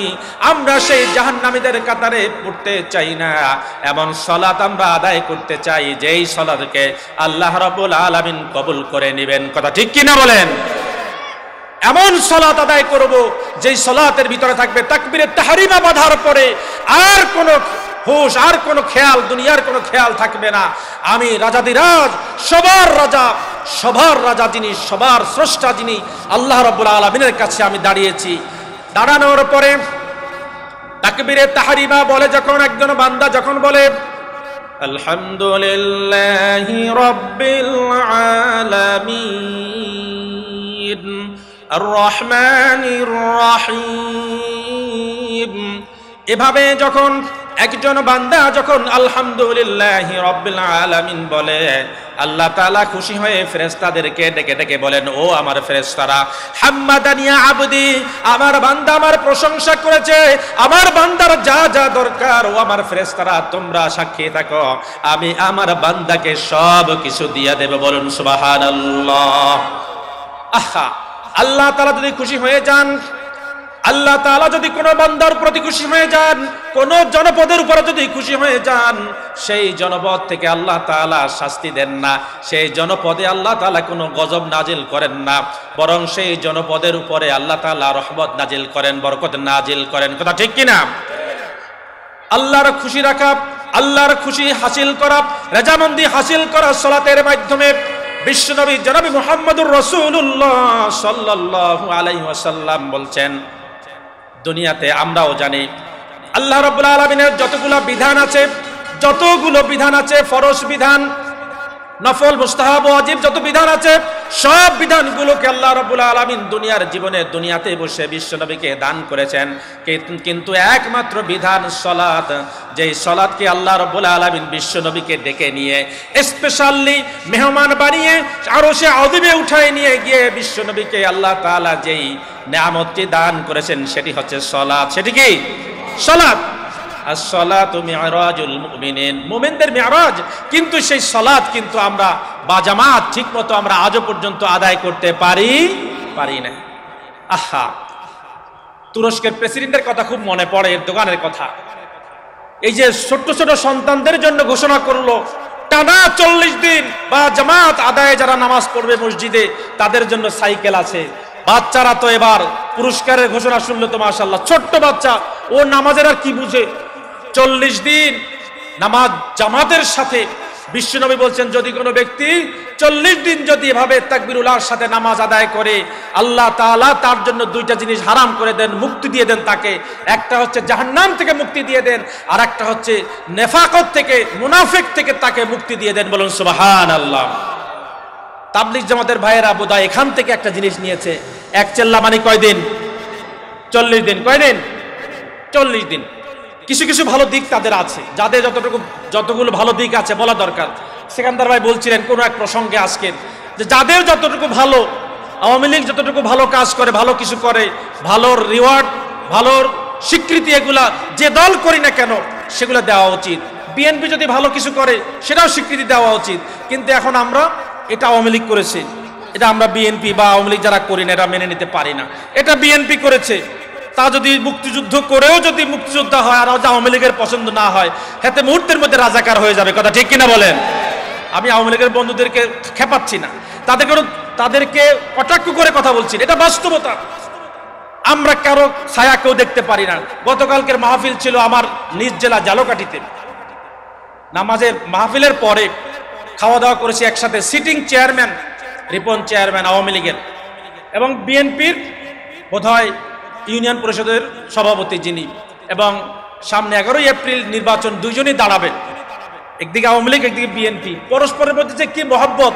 আমি বললাম রিপন ভাই, যেহেতু উনি সিটিং চেয়ারম্যান, বর্তমান চেয়ারম্যান, রিপন ভাই আপনাদের হৃদ্যতা দেখে তো হৃদয়টা জুড়িয়ে গেল। এখন একজন উঠে বললেন, একজন আওয়ামী লীগ একজন বিএনপি, মাঝখানে কিন্তু আছে আর একজন, মাঝখানে আছি আমি দুজনের সাথেই আছি, কোনো অসুবিধা নেই। আলেম ওলামারা ইমানদারদের সাথে আছে। কাদের সাথে? ইমানদারদের সাথে আছে। তো রিপন চেয়ারম্যান আওয়ামী লীগের উপজেলার যুগ্ম সাধারণ সম্পাদক এই রকমের কিছু একটা। কিন্তু কথাগুলো শুনে এবং পরবর্তীতে খোঁজ, আমি আগেও জানি অত্যন্ত গণমুখী মানুষ।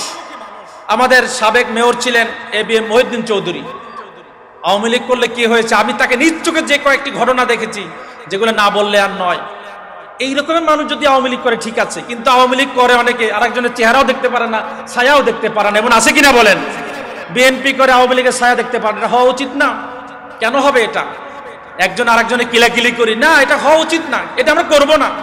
আহা, মরে গেলে ওই আওয়ামী লীগ বলেন বিএনপি বলেন কিচ্ছু যাবে না, যাবে আমল। আমি ABM মহিউদ্দিন চৌধুরীর সুনাম কেন করতেছি? আমার চোখের সামনে আমি যা দেখেছি ওনার আচরণ, তা আসলে এই রকমেরই লিডার হওয়া উচিত। লিডার হইলে এই বৈশিষ্ট্যই থাকা উচিত, যেটা গতকালকেও দেখলাম চেয়ারম্যান রিপন চেয়ারম্যানের ভিতরে। তো বলছিলাম যে দলেরই হোক না কেন, কিন্তু আমাদের কোরআন, আমাদের নবী, আমাদের আল্লাহ, এই সমস্ত ক্ষেত্রে আমরা এগুলো যখন বুঝবো, তখন দলীয় চিন্তাকে বাদ দিয়ে আমরা এক আল্লাহমুখী হব, কোরআনমুখী হবে, সুন্নাহমুখী হবে, সালাতমুখী হবে। কথা ঠিক কিনা বলেন? মসজিদমুখী তখন হব। অতএব এই সালাত তো বলা হয়েছে 40 ওয়াক্ত নামাজ যদি জামাতের সাথে তাকবীরুল্লাহর সাথে পড়তে পারে, বিশ্বনবী বলছেন সে মুনাফিকও থাকবে না এবং জাহান্নামের আগুন থেকে তাকে মুক্তি দেয়া হবে। বলুন সুবহানাল্লাহ।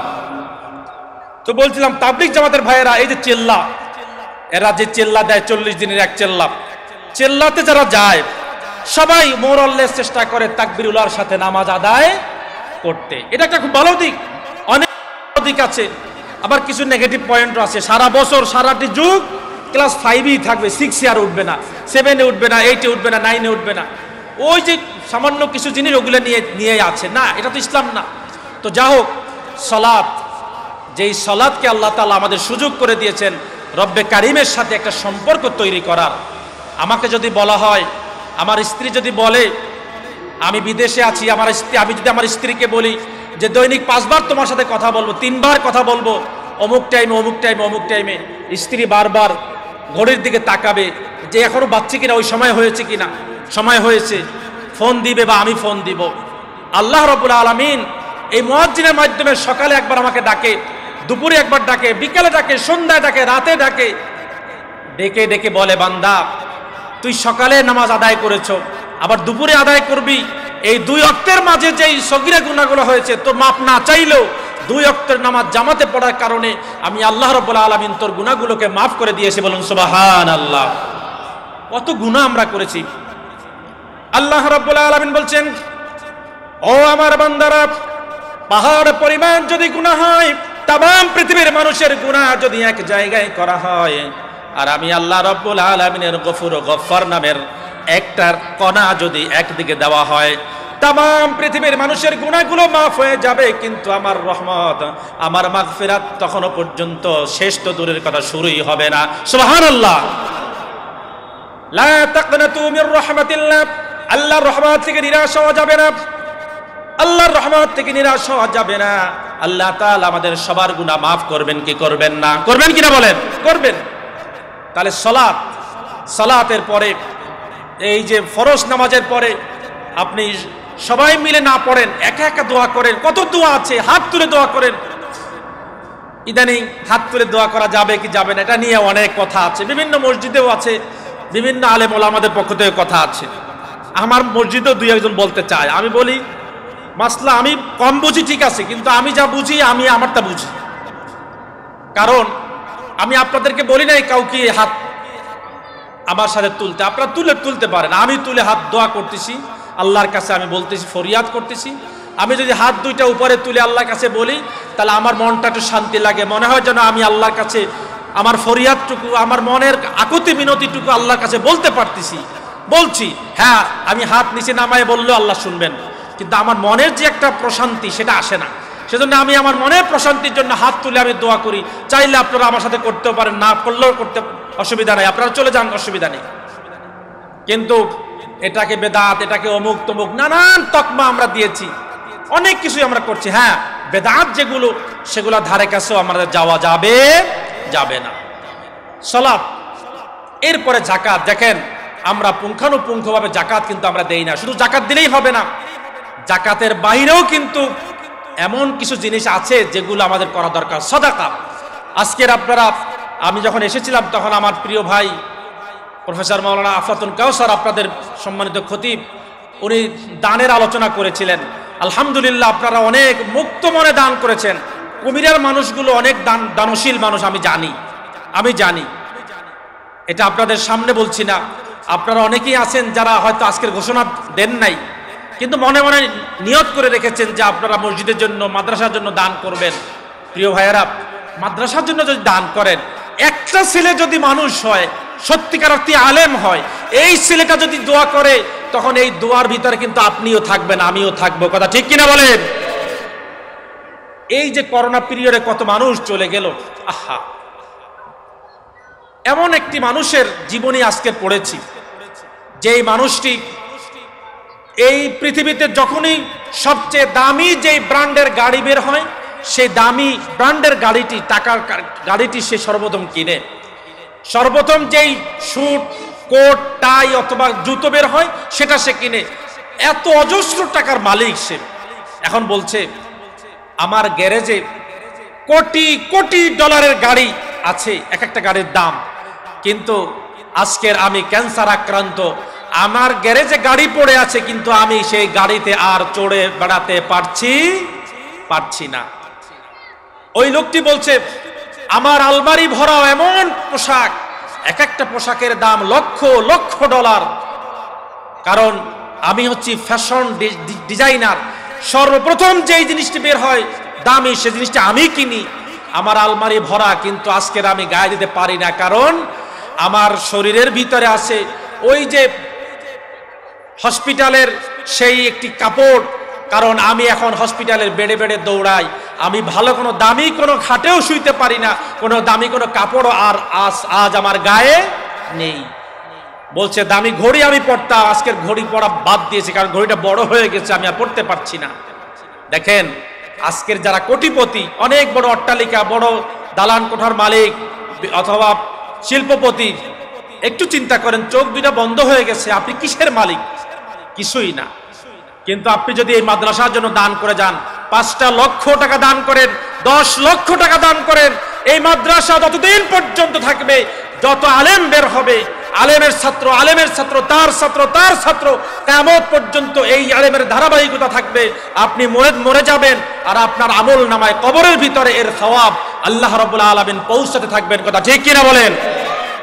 তাহলে দেরি কেন? আমাদের খতিব সাহেব তো বোধহয় 1 লক্ষ টাকা দিয়ে শুরু করছে। 1 লাখ না? আমি শুনেছি 1 লাখ। 1 লাখ না, আপনাদের এখানে 5 লাখ 10 লাখ টাকা দেওয়ার মতো অনেক মানুষ আছেন। আমি আপনাদের কাছে একটু মনটা উজাড় করে, এই হৃদয়টাকে ধারণ করে আপনার বুকের সাথে মিলাই আমি চাইতে পারি, কারণ আপনার সাথে আমার একটা রুহানি সম্পর্ক আছে। আমি দীর্ঘদিন আপনাদের সাথেই ছিলাম, এখনো আছি, যেটা প্রথমেই বলেছিলাম। অতএব আমি আর দানের কথা বলবো না। আপনারা মনে করিয়েন না যে হুজুর মনে আবার দানের ওয়াজ করবে বা আমাদের এখন আবার কালেকশন করবে। না, আমি কালেকশন করব না। আমি জাস্ট বলছি, আপনাদেরকে একটু মনে করাই দিচ্ছি। প্রিয় ভাইয়েরা, আজকে যদি মৃত্যু হয় কালকে থাকবে কোথায়? কালকে যদি মৃত্যু হয় পরশু থাকবে কোথায়? এসব কথা কখনো কি ভেবেছো কি তুমি? আমরা কেউ ভাবি নাই আজকের মরলে কালকে কই থাকবো? কবরে থাকবো। কাল মরলে পরশু কই থাকবো? কবরে থাকবো। কেউ ভাবি না যে মৃত্যুটা সবচেয়ে সত্য, ধ্রুব সত্য, এর থেকে সত্য আর কিছু হতে পারে না। সেই মৃত্যুর কথা আমরা বেমালুম ভুলে চলেছি। কথা ঠিক কিনা? এই করোনা পিরিয়ডে বাংলাদেশের একজন অন্যতম বড় শিল্পপতি ডাক্তারকে বলেছিলেন, ডাক্তার আপনি যত কোটি টাকা চান সকল টাকা দিব, তারপরও আপনি চিকিৎসা করে আমাকে বাঁচার ব্যবস্থা করেন, কারণ এই অন্তিম মুহূর্তে তার কোনো সন্তান তার কাছে যায় নাই, কারণ সে কোভিড-19 আক্রান্ত ছিলেন। অফিসের কিছু কর্মচারীরা তার কিছু সেবা শুশ্রূষা করেছে, তাও দূর থেকে। এবার চিন্তা করেন, আপনি কোন সন্তান রেখে যাচ্ছেন? আপনি কোভিড আক্রান্ত হয়েছেন, আপনি একটি রোগাক্রান্ত হয়েছেন, আপনার সন্তান পর্যন্ত আপনার কাছে যায় না। এমন সন্তানের জন্য আপনি সম্পদের পাহাড়ে রেখে যাবেন?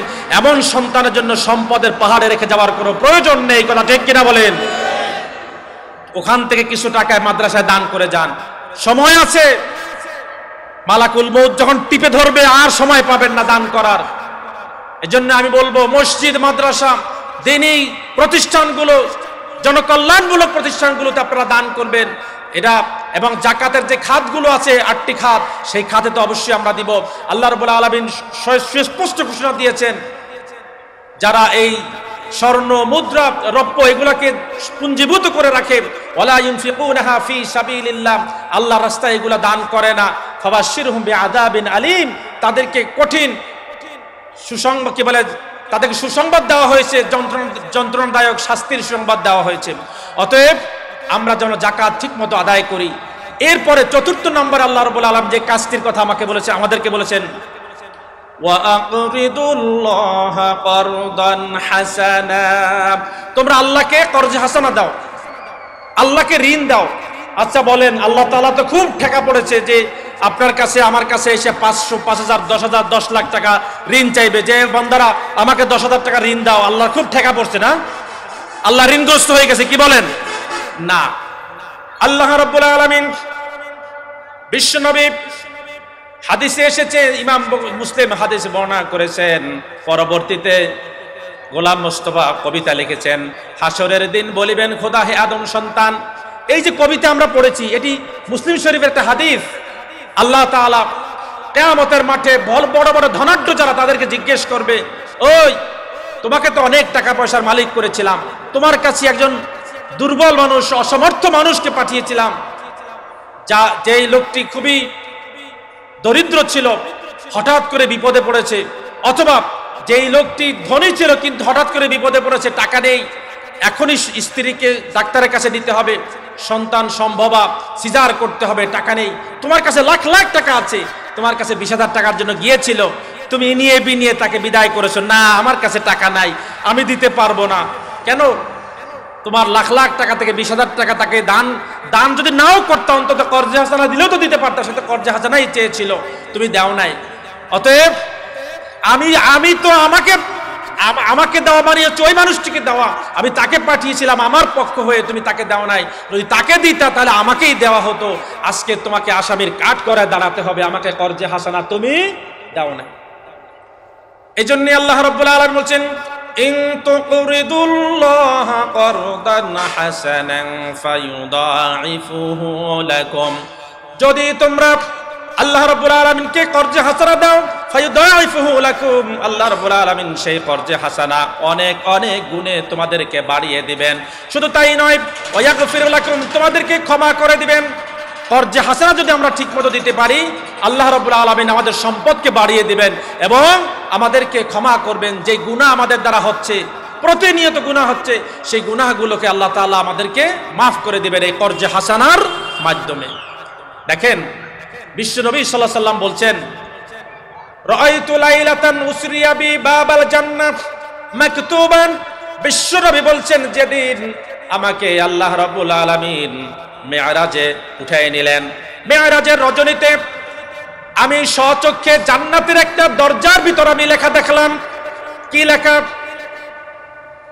আল্লাহ রাব্বুল আলামিন সেই জান্নাতের দরজায় যে লেখাটি লিখিয়ে দিয়েছিলেন তা হচ্ছে, সাদাকার পাশাপাশি যদি কোনো ব্যক্তি কর্জে হাসানা দেয়, সাদাকা নরমাল সাদাকা করলে পরে প্রতিটি টাকার বিনিময়ে 10টি টাকা 10 গুণ পর্যন্ত সওয়াব আল্লাহ রাব্বুল আলামিন তার আমলনামায় লিখে দিবেন।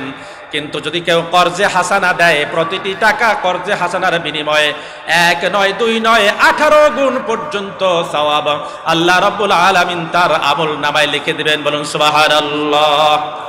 বুঝেন, আল্লাহ রাসূল সাল্লাল্লাহু আলাইহি ওয়াসাল্লাম মেরাজে গেছেন, জান্নাতের একটা দরজায় লেখা আছে, সাদাকা করলে তার সওয়াব পূর্ণ 10 গুণ পর্যন্ত আল্লাহ তাআলা বাড়াই দিবেন।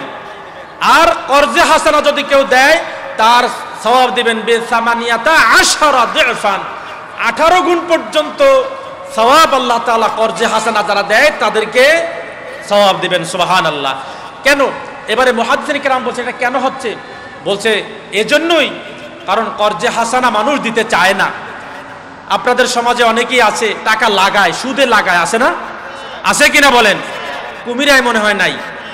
হ্যাঁ, আহা, উপরে দাড়িওয়ালা, টুপিওয়ালা, কোর্তাওয়ালা, হাজিওয়ালা, মাঝে মাঝে উমরায় যায়, হজও করছেন, নামাজ পড়তে পড়তে কপাল টাকাইতে এখানে ঘষতে দাগ ফলাইছে, কিন্তু হাজি সাহেব এখনো টাকা লাগায় সুদে।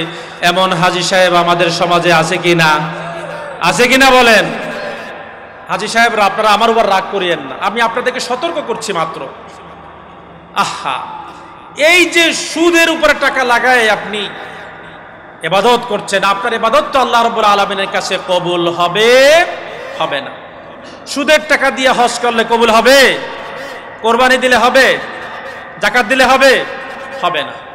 আপনি হারাম টাকা দিয়ে যত ভালো কাজ করেন না কেন, এটা ওই ব্যক্তির মতো চুরি, মানে গরু চুরি করে কোরবানি দেওয়ার মতো অবস্থায়, চুরি করছি এতে গুনাহ হয়েছে, আর কোরবানি দিলাম এতে সওয়াব হলো। গুনাহ আর সওয়াব কাটাকাটি, মসজিদে গোশত পাও, গোশত ফ্রি। আহা, এই সমস্ত চালাকি আল্লাহর কাছে চলবে না। চলবে?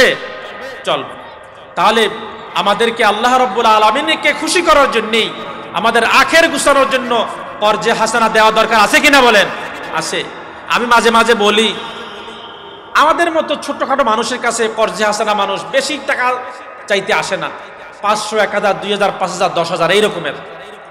দেখেন, আপনি যদি 10,000 টাকা বা 20,000 টাকা চিন্তা করেন, এই টাকাটা শুধু কর্জে হাসানার জন্যই আপনি রাখবেন, এবং সেটা একটা পিয়ন আসছে 500 টাকার জন্য, ঠিক আছে নাও, কবে দেবো? স্যার 1 মাস পরে দেবো, ঠিক আছে। একজন ড্রাইভার আসছে 2,000 টাকা লাগবে এই মুহূর্তে, কবে দিবা? স্যার 1 মাস পরে দেবো, ঠিক আছে। এভাবে আপনি 20,000 টাকা আপনি রোলিং করবেন শুধু কর্জে হাসানার জন্য, ওটা রেখে দিবেন সারা বছর, শুধু এরকম 500, 1000, 2000, 3000, 5000 টাকা দিবেন কর্জে হাসানা। দেখবেন যে আপনার আমল নামায় যে কত সওয়াব আল্লাহ রাব্বুল আলামিন লিখে দিবেন, ভর্তি করে রাখবেন, আপনি টেরও পাবেন না। সুবহানাল্লাহ। টাকা তো মাত্র 20,000। এখন বলতে পারেন হুজুর অনেকে তো টাকা দেয় না, ধার নিলে ধার দেয় না, এমনও কিছু মানুষ আছে কিনা? আছে কিনা? আহা, নেওয়ার সময় চিন্তা করে হ্যাঁ নিলাম, আর সে তো দ্বিতীয়বার পাবে না। এজন্য লিখে রাখবেন, যাদেরকে টাকা দিবেন, কোরআনের কথা এটা, ঋণ দিলে কর্জে হাসানা দিলে লিখে রাখতে হয় এবং বলবেন কবে দিবা, অমুক দিন অমুক তারিখ। দেখো বাপ, টাইম মতো দিতে না পারলে কিন্তু আর একদিন কিন্তু তুমি পাবা না, আমার কাছে আর একদিন পাবে না। যদি তোমার আরো বিপদ আপদ পড়ে আসতে হয়, এটা কিন্তু ওয়াদা ঠিক মতো রক্ষা করতে হবে। আপনি বুঝায়ে বলেন, দেখবেন যে টাইম মতো আপনার টাকাটা দিয়ে গেছে। যদি নাও পারে সময়ের মধ্যে আবার সময় বাড়াই নেবে, যে হুজুর বা স্যার বা ভাই আমি আসলে দিতে পারলাম না, আর এক সপ্তাহ পরে আমি দিব। আপনি বুঝায়ে বলেন, আমি নিশ্চিত আজকে থেকে প্র্যাকটিস করে দেখেন আল্লাহর এই চতুর্থ দফা কাজ কর্জে হাসানা, দেখবেন হাসরের ময়দানে আপনি বলবেন, আপনার হাতে যখন আল্লাহ ডান হাতে আমলনামা দিবে, যখন পড়বেন, হায় হায় আমি এত টাকা তো আমি কর্জে হাসানা দেবে, আমি তো মাত্র 20,000। ওরে 20,000-কে যে আল্লাহ রাব্বুল আলামিন 20 কোটি বানাই ফেলছে, আপনি তো টেরও পান নাই। সুবহানাল্লাহ। এরপরে 5ম নম্বরে যে কাজটা, সেটা হচ্ছে ওয়াস্তাগফিরুল্লাহ।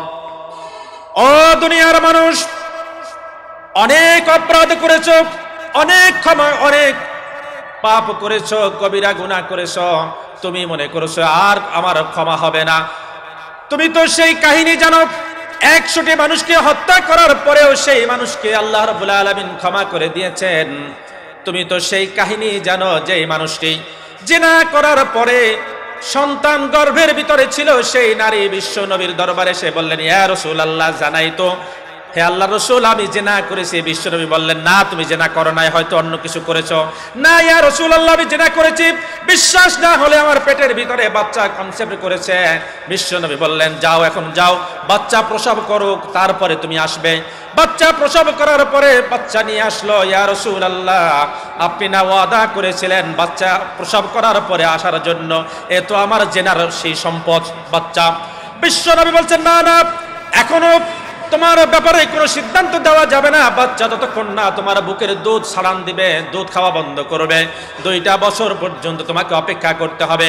আবার সেই মহিলা চলে গেলেন, 2 বছর পরে বাচ্চা নিয়ে আসলেন। ইয়া রাসূলুল্লাহ একটি রুটির টুকরাও নিয়ে আসলেন। ইয়া রাসূলুল্লাহ আমার বাচ্চা দুধ ছাড়ান, দুধ খাওয়া বন্ধ করে দিয়েছে, দেখেন এখন রুটি খেতে পারে। বিশ্বনবী দেখলেন হ্যাঁ খেতে পারে। এবারে বিশ্বনবী বললেন, তুমি কি চাও? ইয়া রাসূলুল্লাহ জানাই তো, আমি তো জিনা করেছিলাম। বিশ্বনবী তার ব্যাপারে যে কিসাস, সেই কিসাসের ফয়সালা দিলেন।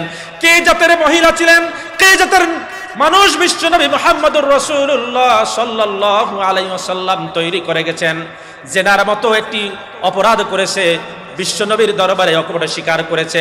এখন তো জিনা তো দূরের কথা, যদি ছোট্টখাট্ট কোনো বিষয় যদি হয়, করছো না স্যার, খবর কোশ্চিন কাল, নাউজুবিল্লাহ, আল্লাহর কি রে আমি করিই নাই। আমাদের মাঝে এমন মানুষ আছে কিনা? আল্লাহর কসম আমি করিই নাই। আবার এমনও আছে 100 জেনা করে, মিষ্টি বিতরণ করে, সেঞ্চুরি করে, এই জেনার সেঞ্চুরি, ধর্ষণের সেঞ্চুরি, এরপরে মিষ্টি বিতরণ করে এমন মানুষ, এমন তথাকথিত সোনার সন্তানও আমাদের সমাজে আছে কিনা? আছে কিনা বলেন? আছে। আমরা ও জাতের সন্তান চাই না। যদি ভুল হয়েই থাকে যুবক, ও যুবক তোমাকে বলছি, তুমি যদি ভুল করেই ফেলো, এমন কি যদি জেনা পর্যন্ত করে থাকো, রব্বে কারিমের কাছে তুমি আজকেরই তওবা করো, আল্লাহ আর করব না, আর করব না, তুমি মাফ করে দাও। আল্লাহ তাআলা তোমাকে মাফ করে দেওয়ার জন্য অপেক্ষায় আছে, তোমার একবার বলার দরকার। কথা ঠিক কিনা বলেন? আল্লাহ তাআলা বলছেন ওয়াস্তাগফিরুল্লাহ, আল্লাহ রাব্বুল আলামিনের ইস্তিগফার করো, তার কাছে ক্ষমা চাও, তওবা করো। দেখেন আমরা প্রতিনিয়ত গুনাহ করছি, গুনাহ করেই যাচ্ছি।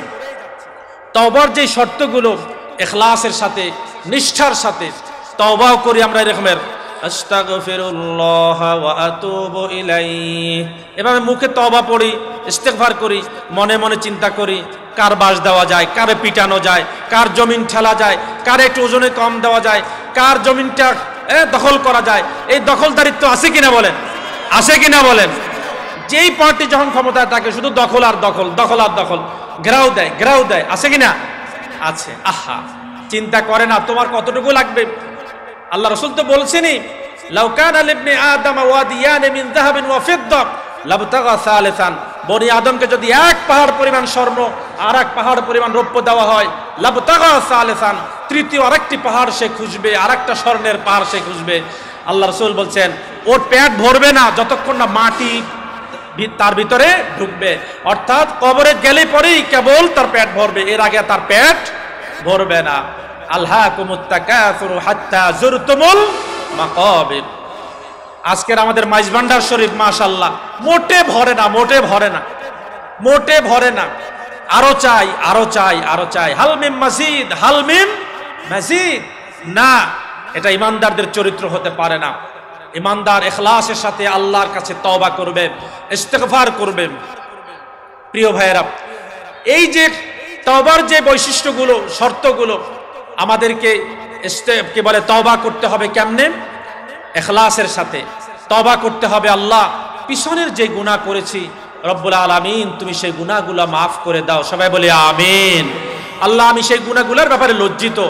আমি একটা আলেম মানুষ, আমি একটা নামি দামি মানুষ, আমি একজন ব্যবসায়ী মানুষ, আমি একজন ভালো সজ্জন ব্যক্তি, আমার দ্বারা এই গুনাহটা হতে পারলো। আল্লাহ, তুমি এই গুনাহগুলোকে মানুষের সামনে উন্মোচিত করে দিও না। আল্লাহ, তোমার কাছে আমি মাপ চাই, আর করব না। আপনি যদি বিনয়ী হয়ে এই কথাগুলো বলতে পারেন আর এর বিনিময়ে যদি ভালো কাজ করতে পারেন, বিশ্বাস করুন আল্লাহ তাআলা আপনার তামাম জিন্দেগীর গুনাহগুলো মাফ করে দিয়ে আপনাকে মাসুম বেগুনা বানিয়ে নেবেন। বলুন সুবহানাল্লাহ। প্রিয় ভাইয়েরা, আমরা সেই রকমের তওবা ইস্তেগফার করতে রাজি আছি কিনা বলেন? আছে কিনা বলেন? আছে। তাহলে আমাদের 5 দফা কাজ সংক্ষেপে বলছি।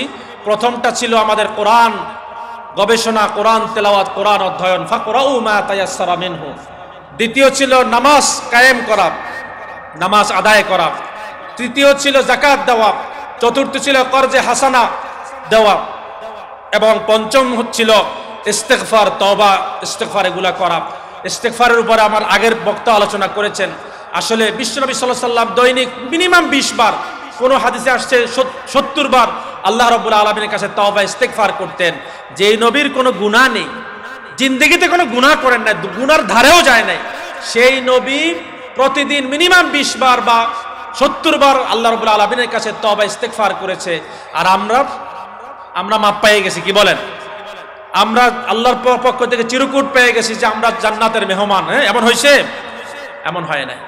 সাহাবায়ে আজমাইনরা যারা জীবদ্দশায় জান্নাতের সার্টিফিকেট পেয়েছেন, সেই সাহাবীরা রুহামাউ বাইনাহুম, সুবহানাল্লাহ, সাহাবীদের এই যে রাত্রে দাঁড়িয়ে থাকতে থাকতে পা ফুলে গিয়েছে, চোখ দিয়ে অশ্রু নির্ঝরণ হতে হতে এবং ঘা হয়ে গেছে, যেই সাহাবীরা, এক সাহাবী বললেন সূরা কফ থেকে নিয়ে শেষ পর্যন্ত প্রায় এই 26 পারা থেকে নিয়ে শুরু করে প্রায় 30 পারা পর্যন্ত এক রাকাতের ভিতরে এই লাস্ট মুফাসসাল সূরাগুলো পড়ে ফেলেছেন। আর এক সাহাবী বললেন তুমি কেমনে পড়লা, এটা কেমনে করলা?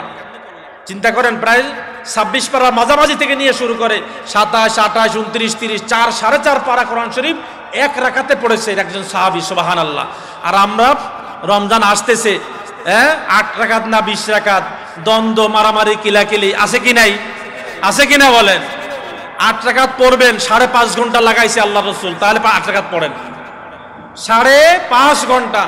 সাহাবী একজন বলতেছে আয় হায়, আজকের মনে হয় আর সাহারি খাওয়া হবে না। আর আমরা 20 রাকাত পড়ি, যত তাড়াতাড়ি পড়ে হাফেজ ইবা গম তাড়াতাড়ি, তো মানে তারাবি তাড়াতাড়ি, মানে হাফেজ এবার খুব ভালো হাফেজ না। আমি আশা করি আপনাদের মসজিদে এমনটা হয় না, হওয়ার কথা না। তো যা হোক, আমরা তওবা ইস্তেগফার করব বেশি বেশি। এই 5টা কাজ যদি করতে পারি, আল্লাহ রাব্বুল আলামিনের পক্ষ থেকে 2টা ঘোষণা আছে, জাস্ট সংক্ষেপে 2 মিনিটের ভিতরে বলছি। আল্লাহ বলছেন তোমরা যা করলা এতক্ষণ পর্যন্ত, যে 5টি কাজ তোমরা করবা, এর থেকে ভালো প্রতিদান আল্লাহ তাআলা তোমাদেরকে দান করবেন, যা তোমরা কল্পনাও করতে পারো। আবার বলছেন ওয়া আযমা আজরা, অনেক বড় মহান পুরস্কার। আর মহান পুরস্কারের ভিতরে সবচেয়ে বড় পুরস্কার হচ্ছে রব্বুল আলামিনকে সরাসরি চোখে দেখা। বলুন সুবহানাল্লাহ। জান্নাতীরা দেখবে, জান্নাতীরা সব নাজ নেয়ামত ভোগ করার পরে আল্লাহ তাআলা এক একটা নেয়ামত দিবেন আর বলবেন কেমন লাগতেছে? ও খুব ভালো আল্লাহ, খুব ভালো। আমরা তো স্বাভাবিকভাবে অল্পে তুষ্ট হয়ে যাব, কারণ জিন্দেগিতে যে কোটি টাকা দেখে নাই, একবারে হাতে নেয় নাই যেই ছেলে জিন্দেগিতে, এর হাতে যদি 10 লাখ টাকা যদি আসে, সে মনে করবো হ্যাঁ 10 লাখ বিশাল ব্যাপার। এরা যদি 50 লাখ দেওয়া হয়, এ তো জ্ঞান হারাই ফেলবে, অজ্ঞান হয়ে যাবে। 1 কোটি হইলে হাতে তো ইন্নালিল্লাহ পড়তে হবে তার ব্যাপারে। এভাবে জান্নাতীদেরকে দেওয়া হবে, জান্নাতীদেরকে বসে পড়বে, আরেক বাদাম না, কই বসো, ওট ওট, আরো সামনে আরো সামনে। আবার কদ্দুর যাওয়ার পরে আয় হায় এত কিছু দেখার পরে, পাওয়ার পরে, না না হয় নাই, সব কিছু দেওয়ার পরে আল্লাহ বলবেন পাইছো সব কিছু? আল্লাহ পাইছি মানে যা কল্পনাও করি নাই তার থেকেও বেশি পেয়েছি। এরপরে আল্লাহ রাব্বুল আলামিন নিজে দেখা দিবেন জান্নাতীদের সামনে এসে। হায় হায়, জান্নাতীরা যখন আল্লাহকে দেখবে, আল্লাহ রাসূল হাদিসে বলেছেন আল্লাহকে স্বচক্ষে দেখার পরে জান্নাতীরা এর আগে যত নিয়ামত ভোগ করেছে সব নিয়ামতের কথা ভুলে যাবে। বলুন সুবহানাল্লাহ। সব নিয়ামতের কথা ভুলে যাবে। আয় হায়, এতদিন পর্যন্ত কি খাইছি, কি করছি, এগুলো তো কিছুই না আল্লাহকে দেখার পরে। সেই আল্লাহ রাব্বুল আলামিনকে আমরা স্বচক্ষে দেখতে চাই কিনা বলেন? সবাই চাই কিনা আল্লাহকে দেখতে? আল্লাহকে যদি দেখতে হয়, আল্লাহর বিধান অনুযায়ী আমাদের জীবনটাকে পার করতেই হবে। বিশ্বনবীর আনিত জীবন ব্যবস্থার উপরে আমাদের জীবনকে পার করতে হবে। প্রিয় ভাইয়েরা, এই চোখটাকে দিয়ে এই দুনিয়ার জীবনকে রঙিন ভাবে দেখার আর কোনো সুযোগ নেই, আর কোনো সুযোগ নেই, যেহেতু আমাদের একদিন চলে যেতেই হবে। আমরা চিটাগং থেকে যখন ঢাকা যাই বাসে, খুব ভালো মানের এয়ার কন্ডিশন বাস, এই যে গ্রিন লাইন কতগুলো ডাবল ডেকার বাস আছে এখন, মনে হয় এটাই সবচেয়ে ভালো বাস এখন, দোতলা বাস, 1200 1250 টাকা ভাড়া। সুবহানাল্লাহ। বাসের নামও সুবহানাল্লাহ, নামটাও দিয়েছে আলহামদুলিল্লাহ, সুবহানাল্লাহ। এই সুবহানাল্লাহ বাস গিয়ে কুমিল্লার কোনো একটা হোটেলে দাঁড়ায় কিনা বলে, এবং সুপারভাইজার বলে আমরা অমুক হোটেলে দাঁড়িয়েছি, 20 মিনিটের বিরতি, যার যা দরকার নাস্তা দরকার আপনারা করে নেন, দ্রুত আবার চলে আসবেন, বলে কিনা বলেন? বলে।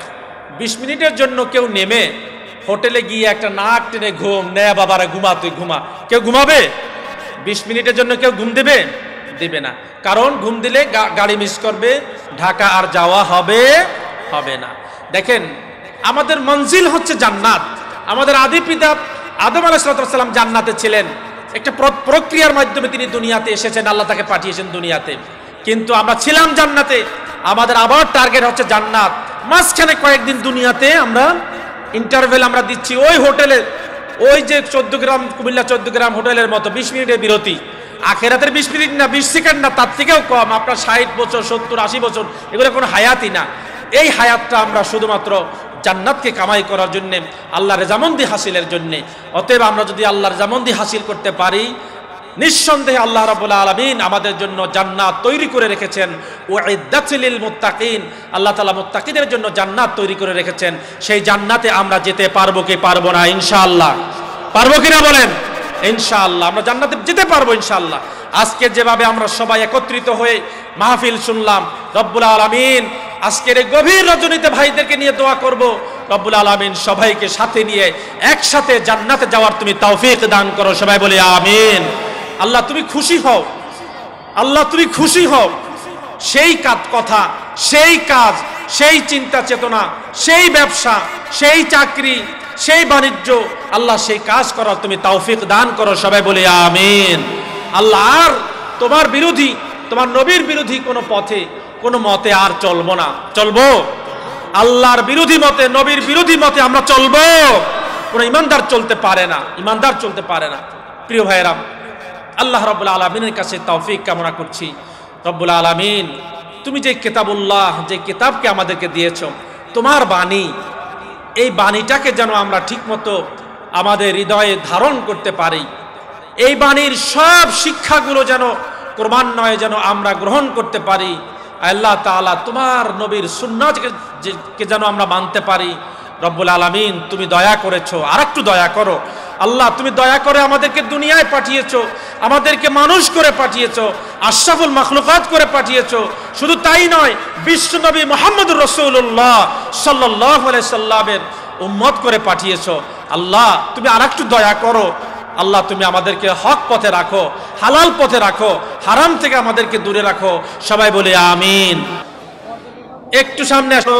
জানা অজানা শয়তানের চক্রান্তে পড়ে, ধোকায় পড়ে যত রকমের গুনাহ করেছি, দয়া করে তুমি সকল গুনাহগুলোকে মাফ করে দাও রব্বুল আলামিন। হে বিশাল আকাশের মালিক, বিস্তীর্ণ জমিনের মালিক আল্লাহ, আল্লাহ তাআলা কত নিয়ামত চাই নাই, তারপরেও তুমি দিয়েছো আল্লাহ। কত কিছু চাই নাই, তুমি তো সেই রব, না চাইলেই দাও আল্লাহ। তোমার কাছে চাই তুমি আমাদের গুনাহগুলো মাফ করে দাও রব্বুল আলামিন। এই গভীর রজনীতে আল্লাহ তোমার কতগুলো দুর্বল বান্দাদেরকে নিয়ে আমি এক দুর্বলের ঘরে দুর্বল হাত তুলেছি আল্লাহ রব্বুল আলামিন। সফর অবস্থায় আছি, মুসাফির হয়ে আমার ভাইদেরকে নিয়ে দোয়া করছি আল্লাহ। আল্লাহ তাআলা তুমি আমাদের তামাম জিন্দেগীর সকল গুনাহগুলোকে মাফ করে দাও রব্বুল আলামিন। তুমি আমাদের মা বাবার গুনাহগুলো মাফ করে দাও আল্লাহ তাআলা। আমরা যারা মা হারিয়েছি, বাবা হারিয়েছি, একটি মাত্র শব্দের ডাক মা বাবা আব্বা বলে আর ডাকতে পারি না রব্বুল আলামিন। কতটি মাস হয়ে গেল আব্বাজানকে হারিয়েছি আল্লাহ তাআলা। বাড়িতে গেলাম, কোনো মুরব্বী নেই, মুরব্বী ছাড়া বাড়ির থেকে ঘুরে এসেছি মাওলা। তুমি তো সবচেয়ে মুরব্বী, মুরব্বীদেরও মুরব্বী আল্লাহ রব্বুল আলামিন। সেই মা ও বাবার কবরগুলোকে তুমি জান্নাতের টুকরায় পরিণত করে দাও আল্লাহ তাআলা। আমাদের মা যিনি 2 বছর ধরে দুধ খাওয়াইছেন আল্লাহ তাআলা, 9টি মাস 10টি মাস পেটে ধারণ করেছেন, কত কষ্ট করেছেন যেই মা বাবা আল্লাহ। 3.5 হাত কবরে শুয়ায় রেখে আসলাম, 3টি টুকরা কাপড় দিয়ে যেই বাবাকে শুয়ায় এসেছি আল্লাহ রব্বুল আলামিন। তাদের কবরগুলোকে তুমি জান্নাতের টুকরায় পরিণত করে দাও আল্লাহ তাআলা। আমাদের দাদা দাদি, নানা নানি, চাচা চাচি, শ্বশুর শাশুড়ি, আত্মীয় স্বজন, পাড়া প্রতিবেশী, বাবা আদম থেকে আজ পর্যন্ত যত মুর্দা মুমিন মুমিনাত কবরে শায়িত আল্লাহ, সকলের কবরগুলোকে জান্নাতের বাগিচায় পরিণত করে দাও আল্লাহ তাআলা। এই মুরব্বীরা যারা বেঁচে আছেন সবাইকে হায়াতে তাইয়্যিবা ইনায়েত করে দাও রব্বুল আলামিন। আমরা যারা হাত তুলেছি আল্লাহ, আমাদের মধ্যে যারা অসুস্থ, মুরব্বীরা যারা অসুস্থ আল্লাহ, সবাইকে তুমি শিফায়ে কামিলা আজলা দিয়ে দাও। মুরব্বীদের হায়াতকে তুমি নেক হায়াত দান করে দাও রব্বুল আলামিন। হাজার হাজার তোমার বান্দাদেরকে নিয়ে হাত তুলেছি আল্লাহ। আল্লাহ তোমার দাড়ি বাঁকা বান্দারাও আছেন, আমরা যুবকেরাও আছি, ছোট ছোট নাবালেগ বাচ্চারাও আছে আল্লাহ রব্বুল আলামিন। যার হাত 2খানা তোমার কাছে ভালো লাগে, ভালো লাগা হাত 2খানার ওসিলায় আমাদের সকলের হাতগুলোকে কবুল আর মঞ্জুর করে নাও রব্বুল আলামিন। আমরা যারা হাত তুলেছি আমাদের সন্তানদেরকে তুমি দিনদার, ইমানদার, পরহেজগার বানিয়ে নাও আল্লাহ তাআলা। আমাদের প্রত্যেকের বাসা বাড়িগুলোকে তোমার রহমত ও বরকত দিয়ে পূর্ণ করে দাও আল্লাহ। এমন সন্তান দাও যেই সন্তানের দিকে তাকালে পরে আল্লাহ নয়ন জুড়িয়ে যায়, কলিজা আল্লাহ ঠান্ডা হয়ে যায়, এমন সন্তান তুমি আমাদের সবাইকে উপহার দাও রব্বুল আলামিন। আমাদের সহায় সম্পত্তি, ব্যবসা বাণিজ্য, চাকরি বাকরি সব কিছুর ভিতরে তুমি বরকত ও রহমত দিয়ে পরিপূর্ণ করে দাও আল্লাহ তাআলা। কোভিড-19 যারা আক্রান্ত আল্লাহ, সবাইকে শিফায়ে কামিলা দিয়ে দাও আল্লাহ। করোনা ভাইরাসে যারা দুনিয়া থেকে বিদায় নিয়েছেন, যারা ঈমান নিয়ে চলে গেছেন, শহীদ মৃত্যু হিসাবে কবুল আর মঞ্জুর করে নাও আল্লাহ বাংলাদেশের মাটিকে আল্লাহ তুমি মাটি থেকে তুমি এই কোভিড-19 কে দূর করে দাও। আল্লাহ তাআলা বাংলাদেশের জমিন থেকে তুমি আল্লাহ এই করোনা ভাইরাসকে তুমি দূর করে দাও। তাম পৃথিবী থেকে আল্লাহ এই করোনা ভাইরাসের মতো গজব থেকে তুমি আমাদেরকে মুক্তি দিয়ে দাও।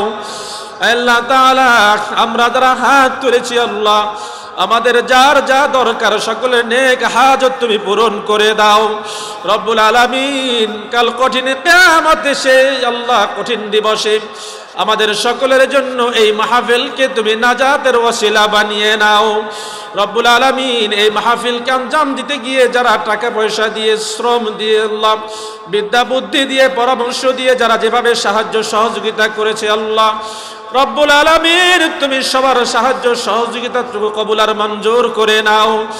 আল্লাহ তাআলা ইলমে ওহী মাদ্রাসাকে তুমি কিয়ামত পর্যন্ত অবশিষ্ট রাখিও আল্লাহ।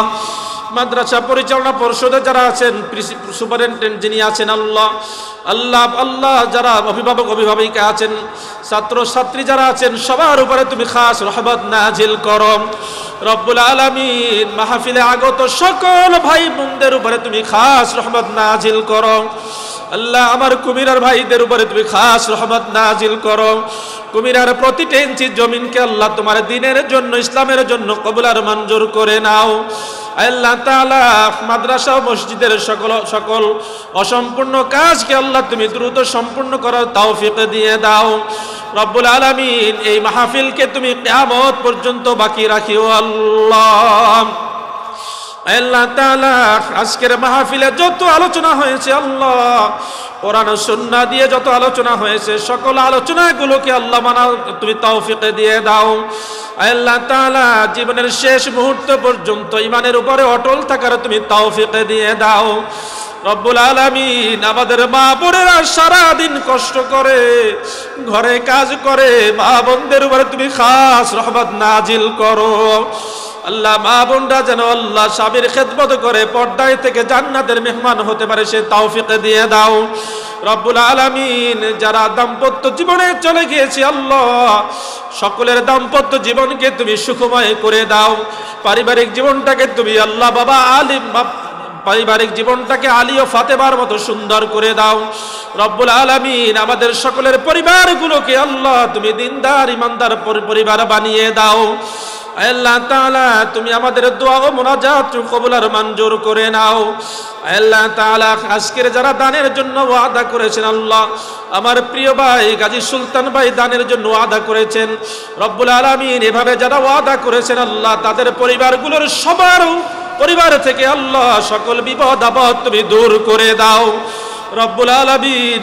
আমাদের সকলের পরিবার থেকে বিপদ আপদ থেকে তুমি দূর করে দাও আল্লাহ তাআলা। মাহফিলের সভাপতি মসজিদের সভাপতি আল্লাহ আল্লাহ এই মাদ্রাসার সভাপতি সকলের উপরে তুমি খাস রহমত নাজিল করো রব্বুল আলামিন। তুমি আমাদের সবার জন্য শাফি ও কাফি হয়ে যাও আমাদের সবার জন্য উত্তম অভিভাবক হয়ে যাও। বাংলার প্রতিটি ইঞ্চি জমিনকে তোমার দ্বীনের জন্য ইসলামের জন্য তুমি কবুল আর মঞ্জুর করে নাও আল্লাহ তাআলা।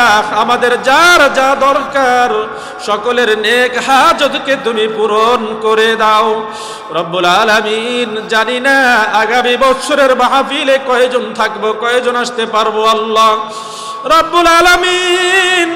কার জীবনের শেষ মুনাজাতে এটি জানি না তুমি কেবল জানো আল্লাহ আল্লাহ তাআলা। তুমি আমাদের এই মুনাজাতকে কবুল আর মঞ্জুর করে নাও রব্বিরহামহুমা কামা রব্বায়ানি সগীরা রব্বিরহামহুমা কামা রব্বায়ানি সগীরা। سبحان ربك رب العزة عما يصفون وسلام على المرسلين والحمد لله رب العالمين. واجعل آخر كلامنا عند سكرة الموت شهادة أن لا إله إلا الله محمد رسول الله.